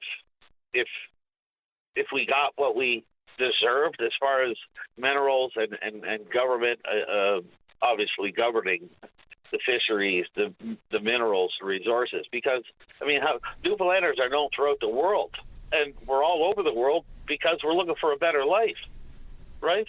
Sometimes it was as simple as people left to get a job. I mean, for a lot of people, it was as fundamental as that. 1992, we lost 30,000 people overnight with the cod moratorium. And, young people, when I was a teenager, it was Toronto. And then when I got a bit older, it was Alberta. And over the years, I think that's been the primary driver of people leaving. It's not because this is not a great place to live and raise your family. It's the access to a job. Permanent, full-time, good-paying job. No, and I agree with you because, I mean, sure, look at me, right? I mean, I should have my life on the mainland, but home is always home, and I just want that half of my life, I want it to be here instead of there, that's all. And then we're going to look toward the future, right? I mean, okay, so, what's the answer there? What's the solution? You pay your money, you take your chances, right? I don't know. A lot of this is going to boil down to the ability for the province, in conjunction with the feds and in conjunction with our resources, to try to create jobs. We've, for a long time, relied far too heavily on mega projects, which are short-term jobs when we talk about the big scheme of things. It's one thing to have a great job for 5, 6 years or whatever the number might be, versus more permanent jobs, more cyclical issues that we can have some more predictability into the future. So a lot of this is going to rely on two things: education and jobs, as far as I can tell. And not to oversimplify it, because it's a complicated world. John, before I go to the news, I'll give you the final thoughts. No, bye, that's it. Just keep your stick on the ice. Say bye. That's it. Fair ball. Appreciate your time. Thank you. Have a good one. You Thanks, too, pal. buddy. You're welcome. Bye-bye. Righto. All right, let's get to the news. When we come back, Chess, you stay right there. Diane wants to talk about an interesting topic regarding the courts, and then whatever you want to talk about, don't go away. You're listening to a rebroadcast of VOCM Open Line. Have your say by calling 709-273-5211 or 1-888-590-8626 and listen live weekday mornings at 9 a.m. Welcome back. Let's go to line 4. Chess, you're on the air. Paddy, how are you, bud? Best kind. You? Not good. What's going on? I got all this wind below the shading, all the felt off of my side of my roof, and I can't get through to the landlord, and he got no phone number and no name. His mother and father comes to do repairs. They're 80-year-old. Apparently, she came here on the 15th of September to give me a notice for the rent increase for $1,600, right? And then I never heard tell them after. The rent is all up to date. Here I am now, got rent money here, and he never showed up for this month. I like to know what's going on, because the reason why, you think he would have come collect his rent. Would you come collect your rent if you're old? Yes. Yeah, but he never come. But the Tennessee board told me yesterday that they got no number on it and no address. City just phoned me back 5 minutes ago, told me they got no phone number and no address. And this guy owns this house. Here I am now, stuck in the house with half the roof gone on the other side, all the filters gone off it. Here's another storm coming. And that's it. Right? And I got nowhere else to do, because I can't do anything else. I'm after phoning everywhere. And it seems like nobody wants to get into it. And the city is coming up Monday. But it's not going to secure me and my disability son for the weekend. If the storm comes in, I can't turn on my heat. My heat goes out to the roof because I got plastic up in the ceiling there now.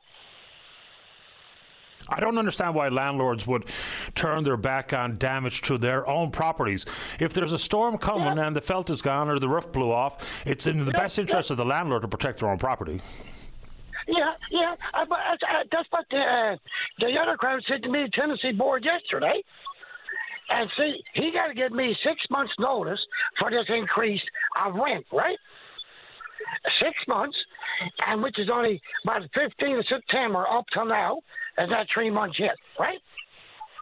And social worker got the paper. She was here that day when he dropped off the paper, just a little scribbling, saying the rent is going up, but my name on the corner, because me and my son are sharing the rent between two of us. And our rent is up to date, and no longer they cut off my income support. I don't get nothing from income support. They cut off my drug card, bus pass, and everything else because I don't get income support no more. And now he's increasing the rent to $1,600. That's all I get for 1 month. And I got paid for my own drugs, $400 out of that, and he wants $60. It's a hard position, Penny. And now I get the bad news a couple of days ago. I'm going blind, baby. I'm going to go blind in a week or two. Now, isn't that shocking? And the government seems like the PCs don't care anymore, and the Liberals don't care. And the Liberals are going to claw back on my $1,600 for the money I was getting.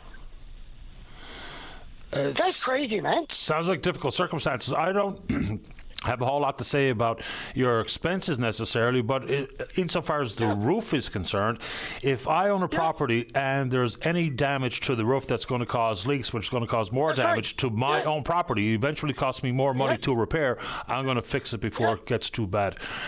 Chess, anything else you want to say while we have you?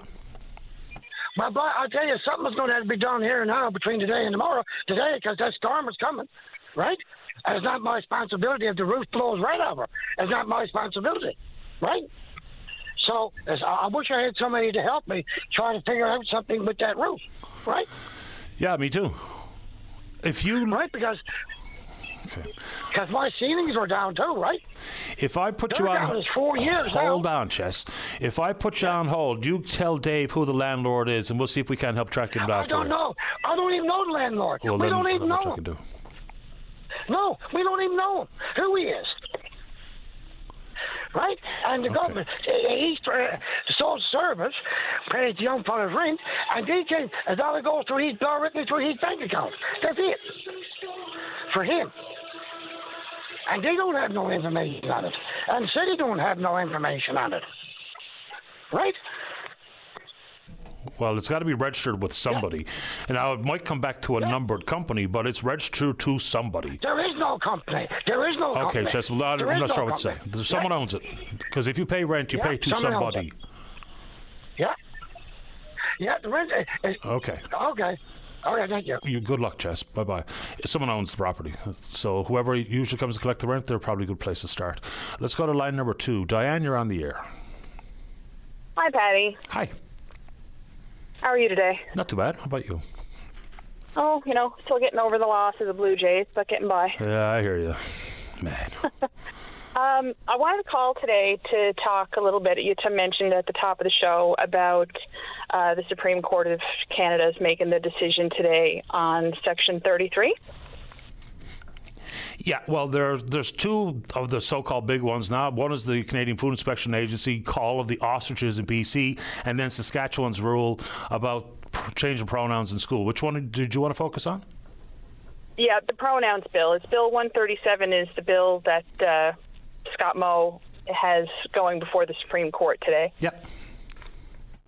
Okay, so my position, I am the mom of 3 boys, 2 teenagers and 1 tween. One of them happens to be trans, and so I kind of keep my eye on the stuff that's going on across Canada when it comes to these parental rights bills. And what I'm seeing with Bill 137, that's the bill that was put forward by Scott Moe, and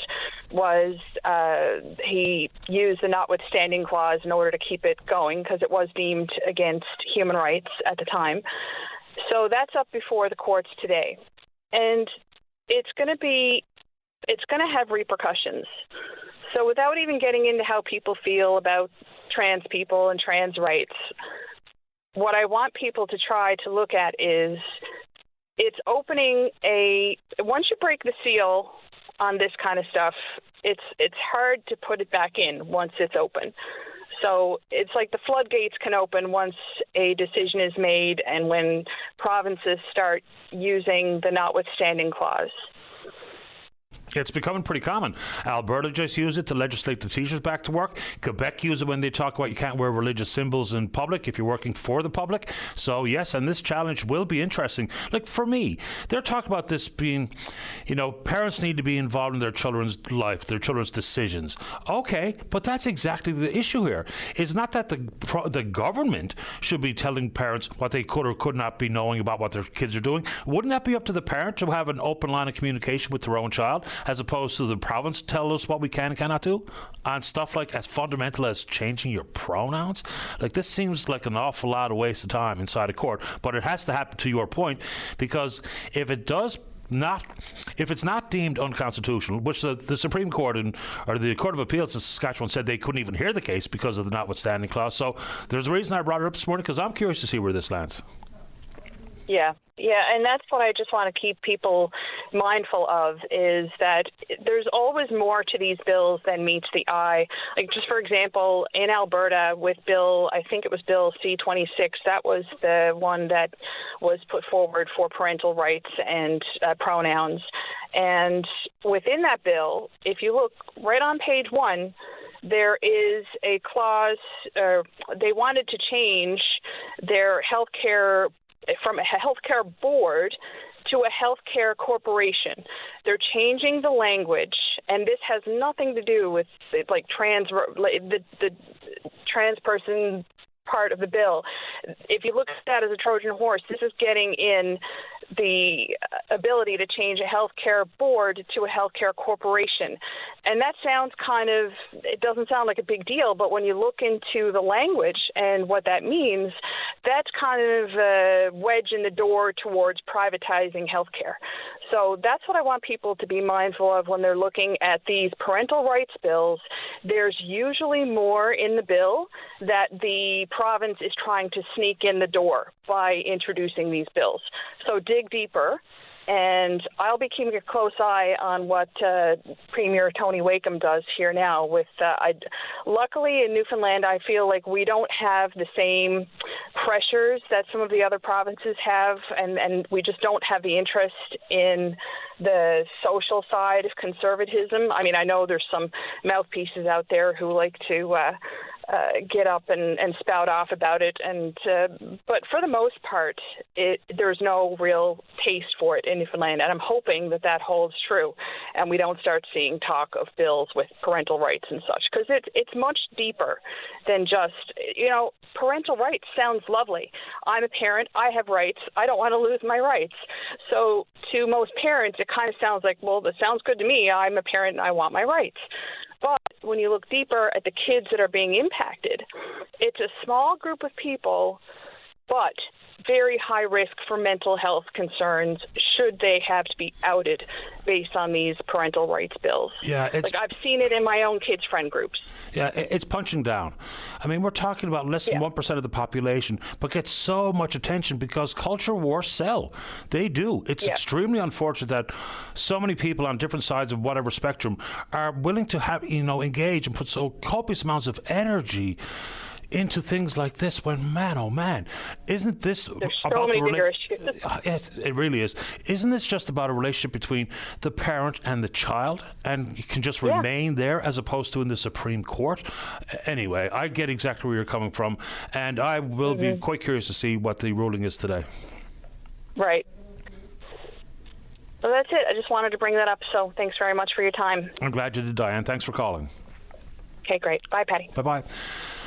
I mean, seriously, just think about it. With 1% or less of the population who identify as trans, but how much actual political capital is spent on it? It's pretty wild. Let's get a break in. Don't go away. Welcome back to the show. Let's go to line number 1. Christine, you're on the air. Good morning, Patty. How are you today? I'm very well. How about you? I'm doing okay. I just wanted to call today, and thank you for taking my call. I just wanted to say thank you to everyone, including you, for the well wishes when Tom passed.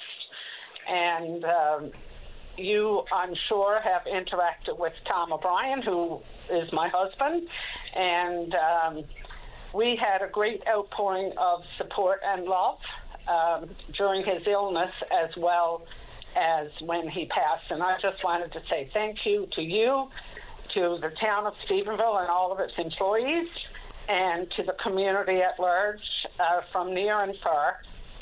The outpouring of love and support was kind of very overwhelming, actually. And we realized that it's not only us who will miss Tom, that he will be missed by many. So I just wanted to say that today, and to say that there is still a lot of good in the world, and we experienced that for certain over the past months. I'm really glad to hear that. And so right off the bat, my sincere condolences to you and your family, Christine.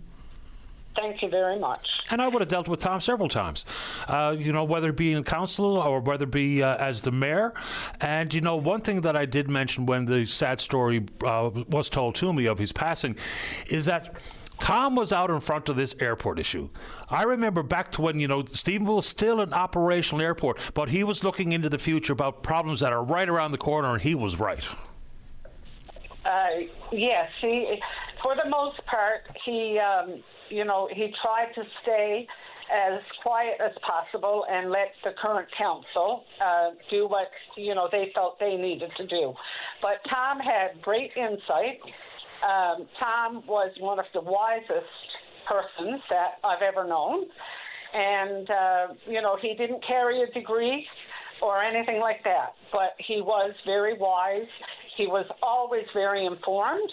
And there was one thing that everyone is certain about, and that is that he had a passion for this town that is unmatched by anyone.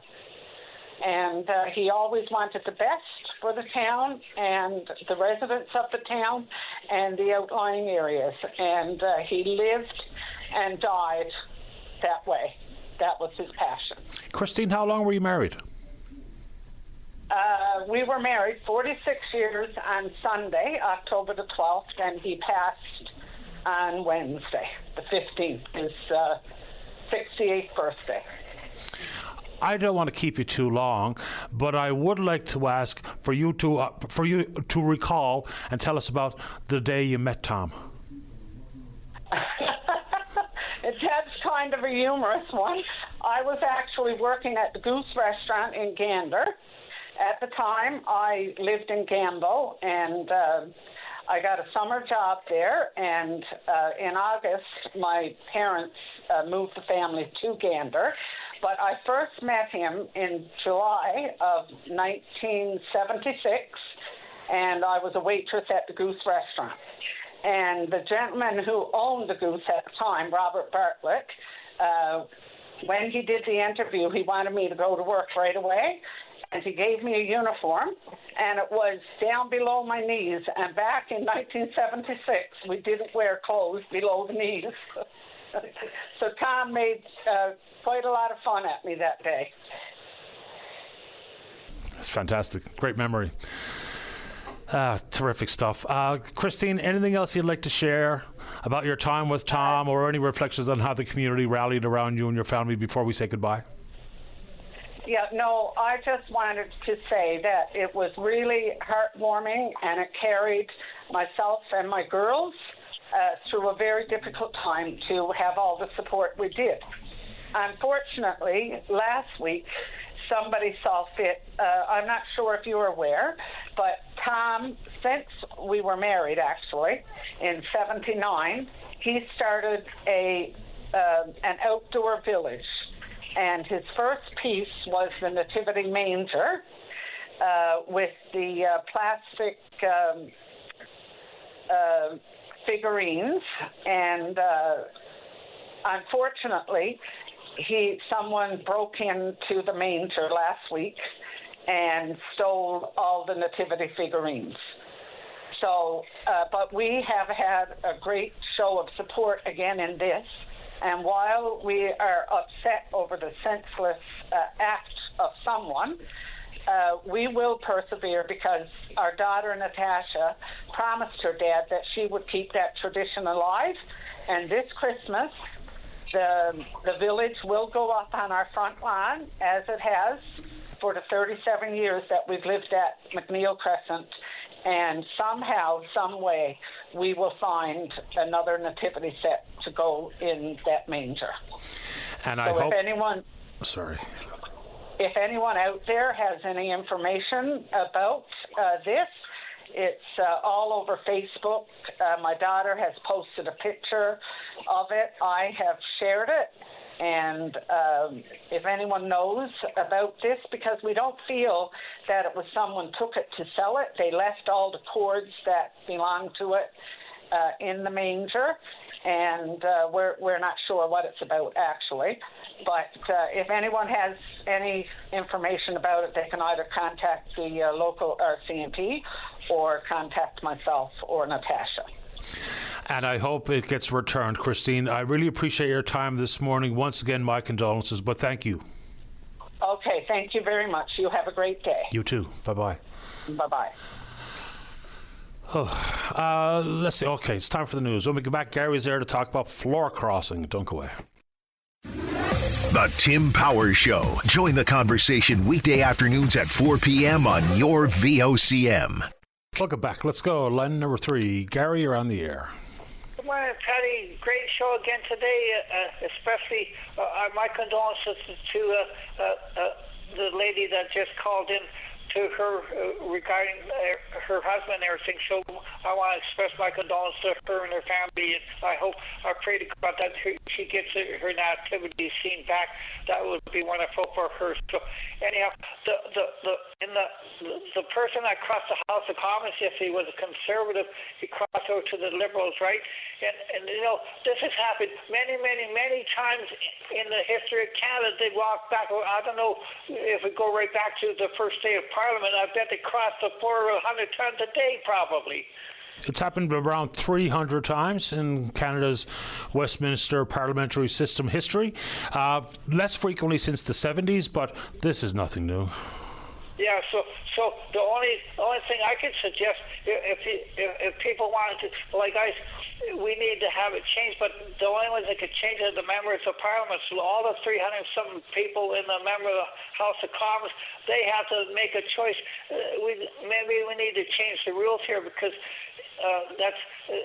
if you're going to change the rules, it's got to be done there. Then it's still, because they're representing all the people of Canada.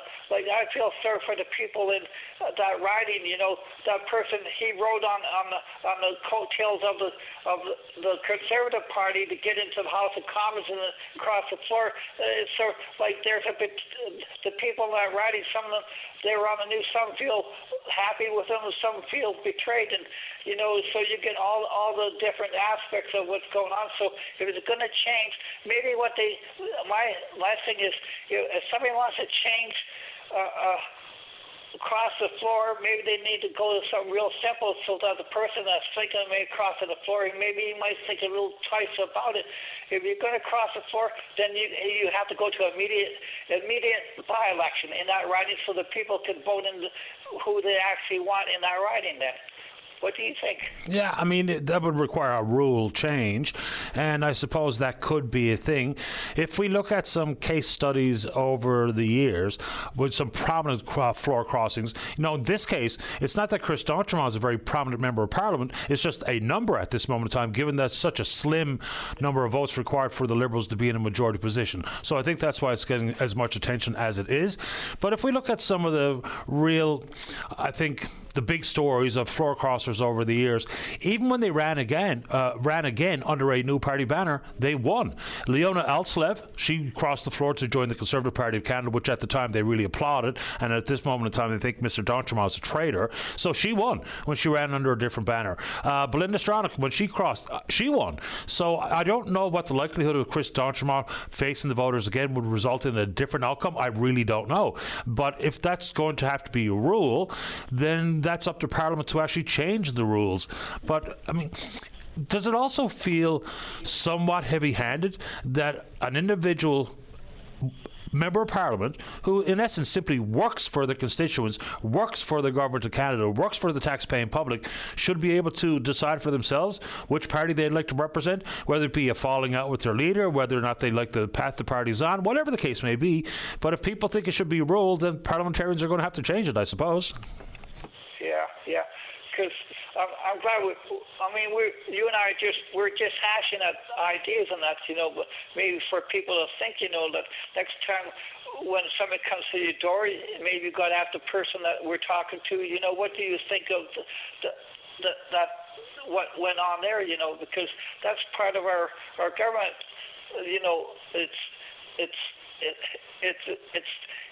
it may be too complicated and too simple to figure out at the same time. Well, maybe, but I mean, there's also, not to be judgmental, there's also a bit of confusion out there about how the system actually works. I mean, things like when Mark Carney ran for his seat, and when he was successful in the by-election, he automatically became the Prime Minister of the country, because the party that held the power, the leader of that party, is de facto the Prime Minister. So people saying things like, he shouldn't be the Prime Minister, Well, I mean, once you are elected the leader of a party, even before you face the voters in a by-election, you are the Prime Minister. It's just how the system works. People can like it or not, but that's just how it works. The Westminster parliamentary system is a pretty good one. Democracy is messy, but it's the best form of government we got. So, again, I just think a little bit of civics is kind of lost on folks, to be honest. Yeah, that's like Winston Churchill said, we've got the best of the worst. Yeah, fair enough. And I just want to make sure I said that right. When Carney was elected as the Liberal leader by, I think, some 270,000 registered Liberal voters, as soon as he was successful there, he automatically became the Prime Minister. And then, of course, he had to go and face the electorate, which he did. And so now he's an elected member of Parliament. But even if we were still waiting for an election to take place, just the way the rules are written, if you're the leader of the party that holds the seat of government, you are the Prime Minister. Yeah. No, I understand that. I really understand that part there. It seemed because here we're going to. They haven't voted on the budget yet. I mean, they still have to vote on the budget. Holy mackerel! It's sort of like it just. That's really throws a nail in the coffin. Sort of what's going to happen now, because people may look at that and say, this is messy. Well, our politics is messy. Yeah, I mean, and insofar as the budget vote, which of course is the first confidence motion that the Liberals will have to face, is there any real likelihood of the government falling on this budget? I mean, it really feels like the NDP are either going to vote in favour of it, or they're just not going to show up for the vote that day or abstain from the vote. So I'd be really surprised if the government fell. And even for many, say, Conservative voters, do we really want to go back to the polls right now? I mean, is that what the country wants? I'm not so sure.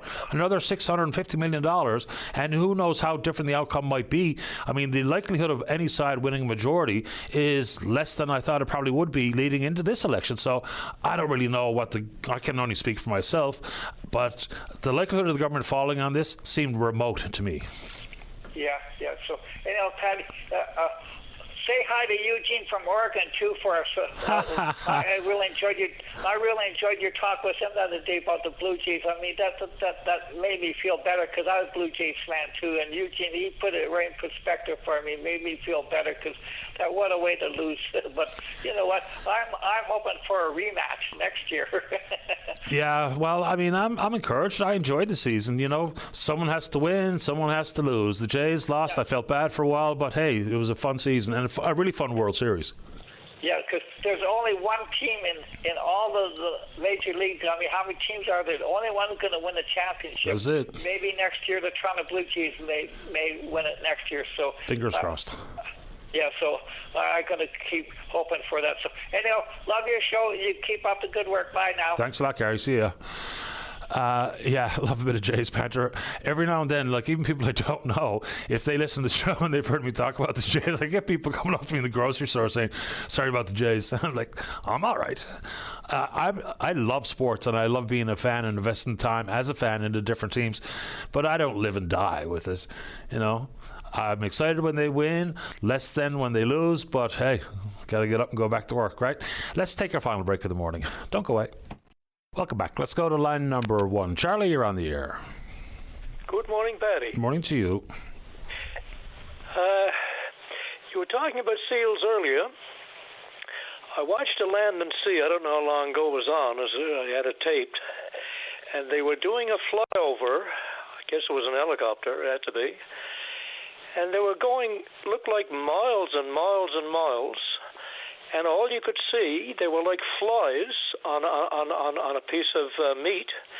There were seals, millions of them. That was just one patch. It blew me away. You say we can't cull them. I didn't say that. Well, you said probably we wouldn't, right? I said the political will to call for call's sake has never been evident, and it remains to be seen if it will in the future. I don't have a crystal ball, but that seems highly unlikely given the temperature around the seal hunt conversation over the last number of decades. Okay, I kind of got you wrong. Okay, if you look around the world, places that did culls, like the swine, the hog in the States, they've got a bounty in some states there because of what they're doing. And then there's a one like the beaver called Nutria. They have to have, that was destroying wetlands and so on. So this is not unheard of that culls have taken place in the past. Of course, sea lions off California. In the past, in the present as well, Yeah, sea lions off California, seals off of Scotland. It's a thing. Yeah. I mean, we're talking about culling ostriches with avian flu in BC. So absolutely, a cull is not uncommon. My specific comment was about the seal population. Yes. Now, I don't know if part of the reason is, are they afraid it might affect trade relations with some nations if they took that on? Well, maybe, but I mean, I think that horse is already out of the barn, right? I mean, the World Trade Organization made that abundantly clear, even though it was made clear on bogus information. All the while they sit back there and they go to bullfights and they enjoy foie gras, and yet the seal hunt, a carefully regulated humane harvest, is a problem for world trade? I mean, give me a break. Yeah. Well, the natural predators would be polar bears, and other than that, I understand some sharks eat a few, but basically that's the only natural predator of the seal. Yep. Well, anyway, I would be in favor of a subsidized coal, bring it ashore, and worry about the selling of it later if we have to dispose of it in some way. I just can't see this continuing for a major fishery of the world, you know. I agree in concept. I'm sorry? I agree in concept, but what I think I said this morning about it for the second time was, now that we've got an actual conducted peer-reviewed study that's been published in a journal that's well recognized, okay, then what? Because if the one recommendation is we have to include the harp seal predation in stock assessments, yeah, of course we do. But what's the next step? Because including them in stock assessments doesn't change anything other than the approach to the assessment. The outcome will be the exact same. The exact same number of harp seals are going to be eating the exact same amount of groundfish. So, you know, this research just paints a very clear picture, but next steps is political, I assume. Well, I would hope that people seeing the actual numbers as opposed to anecdotal would change their minds. I believe the Conservatives would be on board if the Liberals took some action on this. But anyway, I guess we'll see what happens. But did you ever see that land and sea thing where they flew over them? Yeah, I've seen that reel before. I mean, it's very similar to I used to see with caribous in the hills in Labrador. It looked like the hills were moving. Same thing there. It didn't look like there was ice. It looked like there was dirt, and it was all seals. Yeah, all just like flies, yeah. Yeah, no question. Anyway, the other thing I wanted to mention, Patty, was there's a book called Careless People by a New Zealand former diplomat, Sarah Wynne Williams. She wanted a job at Facebook. I guess she was bored in the diplomatic area, and she finally got one. And her job was, she set up a job for herself in helping to develop a global policy, because that's when they were mainly in the States and North America and that, right? I think she was there, I believe it was 7 years. Well, what she's found and what she says in that book, I think they sued her. I think that's ongoing. They started off with this idealistic thing, we're going to connect the world and this is going to save the world and so on. That was the original stuff that they put out as mission statements. Patty, within 2 or 3 years, they became totally about spreading Facebook across the world, about raking in dollars and raking in power. He even considered running for U.S. president. He started a barnstorm there for a while. 1 year, I don't know what happened. It didn't work out, I guess. But the stuff that they did in Myanmar, for one example, they used Facebook to say awful things that Muslims were raping Buddhist women and so on, and it resulted in part in that pogrom that they had where they killed Muslims and drove them out of their places. Facebook was largely responsible. When they called upon them to make some changes to take down things, they wouldn't even do it. In China, the Chinese basically said, you will do it our way or not at all, and of course they wanted the Chinese market. They've been totally, their CEO, Yavier, I forget his last name, Olivan, I think it is, he's a real MAGA type. And that's why she called it Careless People. I would call it another name. But these people are totally into money. They don't care who they hurt. And I would recommend that book to anyone, anyway. It's hard to argue with the greed angle. Pretty evident. Yeah. No question. By the way, she's now working at, I don't know if she's still there, she's working at an AI group, a global group that's getting... They've got together to talk about how some of the things that are not mentioned, the elephant in the room, what happens if governments use it in the wrong way or they get out of control. And some of the questions that they're looking at, they pose existential threats to the human race. And it's not very often talked about. We talk about lack of, they'll probably take jobs in that, but there's some other awful stuff that can happen that hasn't been explored, at least publicly, you know. Fair ball, Charlie. I'm going to squeeze one more on, but I appreciate your time as usual. Okay, thank you, sir. You're welcome, Charlie. Bye-bye. Bye-bye. All right, final thoughts this morning goes to line number 2. Good morning, Marty Barnes. You're on the air. Hey, Patty, good morning to you. Thanks for squeezing me in. I'm up here in Labrador City, and I'm with a group called the Carol Players. We're an amateur community theater group, and we got a play coming on stage now, November 21st and 22nd. It's called Drinking Habits. It's a farce comedy. It's about nuns in the convent and the priests. Really funny. We got 8 people in the cast working their butts off, learning their lines. But, Patty, I'll tell you, we're having a hard job selling tickets. Give us some more details. Wet the listeners' whistles. See if they can buy a ticket or two. Thanks, Patty. Well, we got men that goes in undercover as reporters, and the Sisters of Perpetual Sowing in the convent. They're making wine on the sly, trying to keep the convent doors open. The reporters are trying to expose them, so they end up dressing up as nuns. There's people coming in and outdoors, people getting caught at all kinds of stuff. It's a farce comedy. Super, super funny. One of the funniest shows in recent history up here in Labrador West. It's going to be at our Arts and Culture Centre. Now, we're trying real hard to promote it. Musical shows, Patty, Jake Lewis and they comes in, Arsons, anyone like that, they sell out. But to get people out for community theatre is a bit of a hard job for us, so we're trying something new and we're calling open line. Well, I'm glad you did. Community theatre deserves to be supported. Of course it does. How many players involved in this production?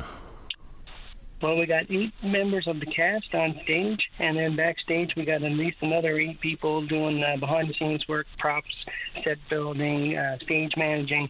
The Carol Players are a thriving community theatre group, and they're doing such great things. And we're up here in Labrador West, Patty, and I'll just finish up with this. I know your time's getting short, but, we're an industrial town, and we got a lot of fly-in fly-out as an issue up here for us. And I feel like it's events in the community like these plays, these groups that are in the community, people that live in the community that are important for our town to feel like a community instead of a fly-in fly-out town. Now, that being said, that's why we're hoping to get a bit more support, get people to come out, and I think it's important, Patty, and that's why I wanted to call. Fingers crossed and break a leg. How much are tickets, Marty? The tickets are $22 for seniors and students, $25 regular price. They're on sale now at www.artsandculturecenter.com, or you can buy them at the Box Center up here in Lab City. Break a leg. Appreciate your time. Good luck. Thank you, Patty. You're welcome, Marty. Bye-bye. All right, that was indeed the last word. Good show today. Big thanks to all hands. We will indeed pick up this conversation again tomorrow morning, right here on VOCM and Big Land FM's Open Line. On behalf of the producer, David Williams, I'm your host, Paddy Daly. Have yourself a safe, fun, happy day. We'll talk in the morning. Bye-bye.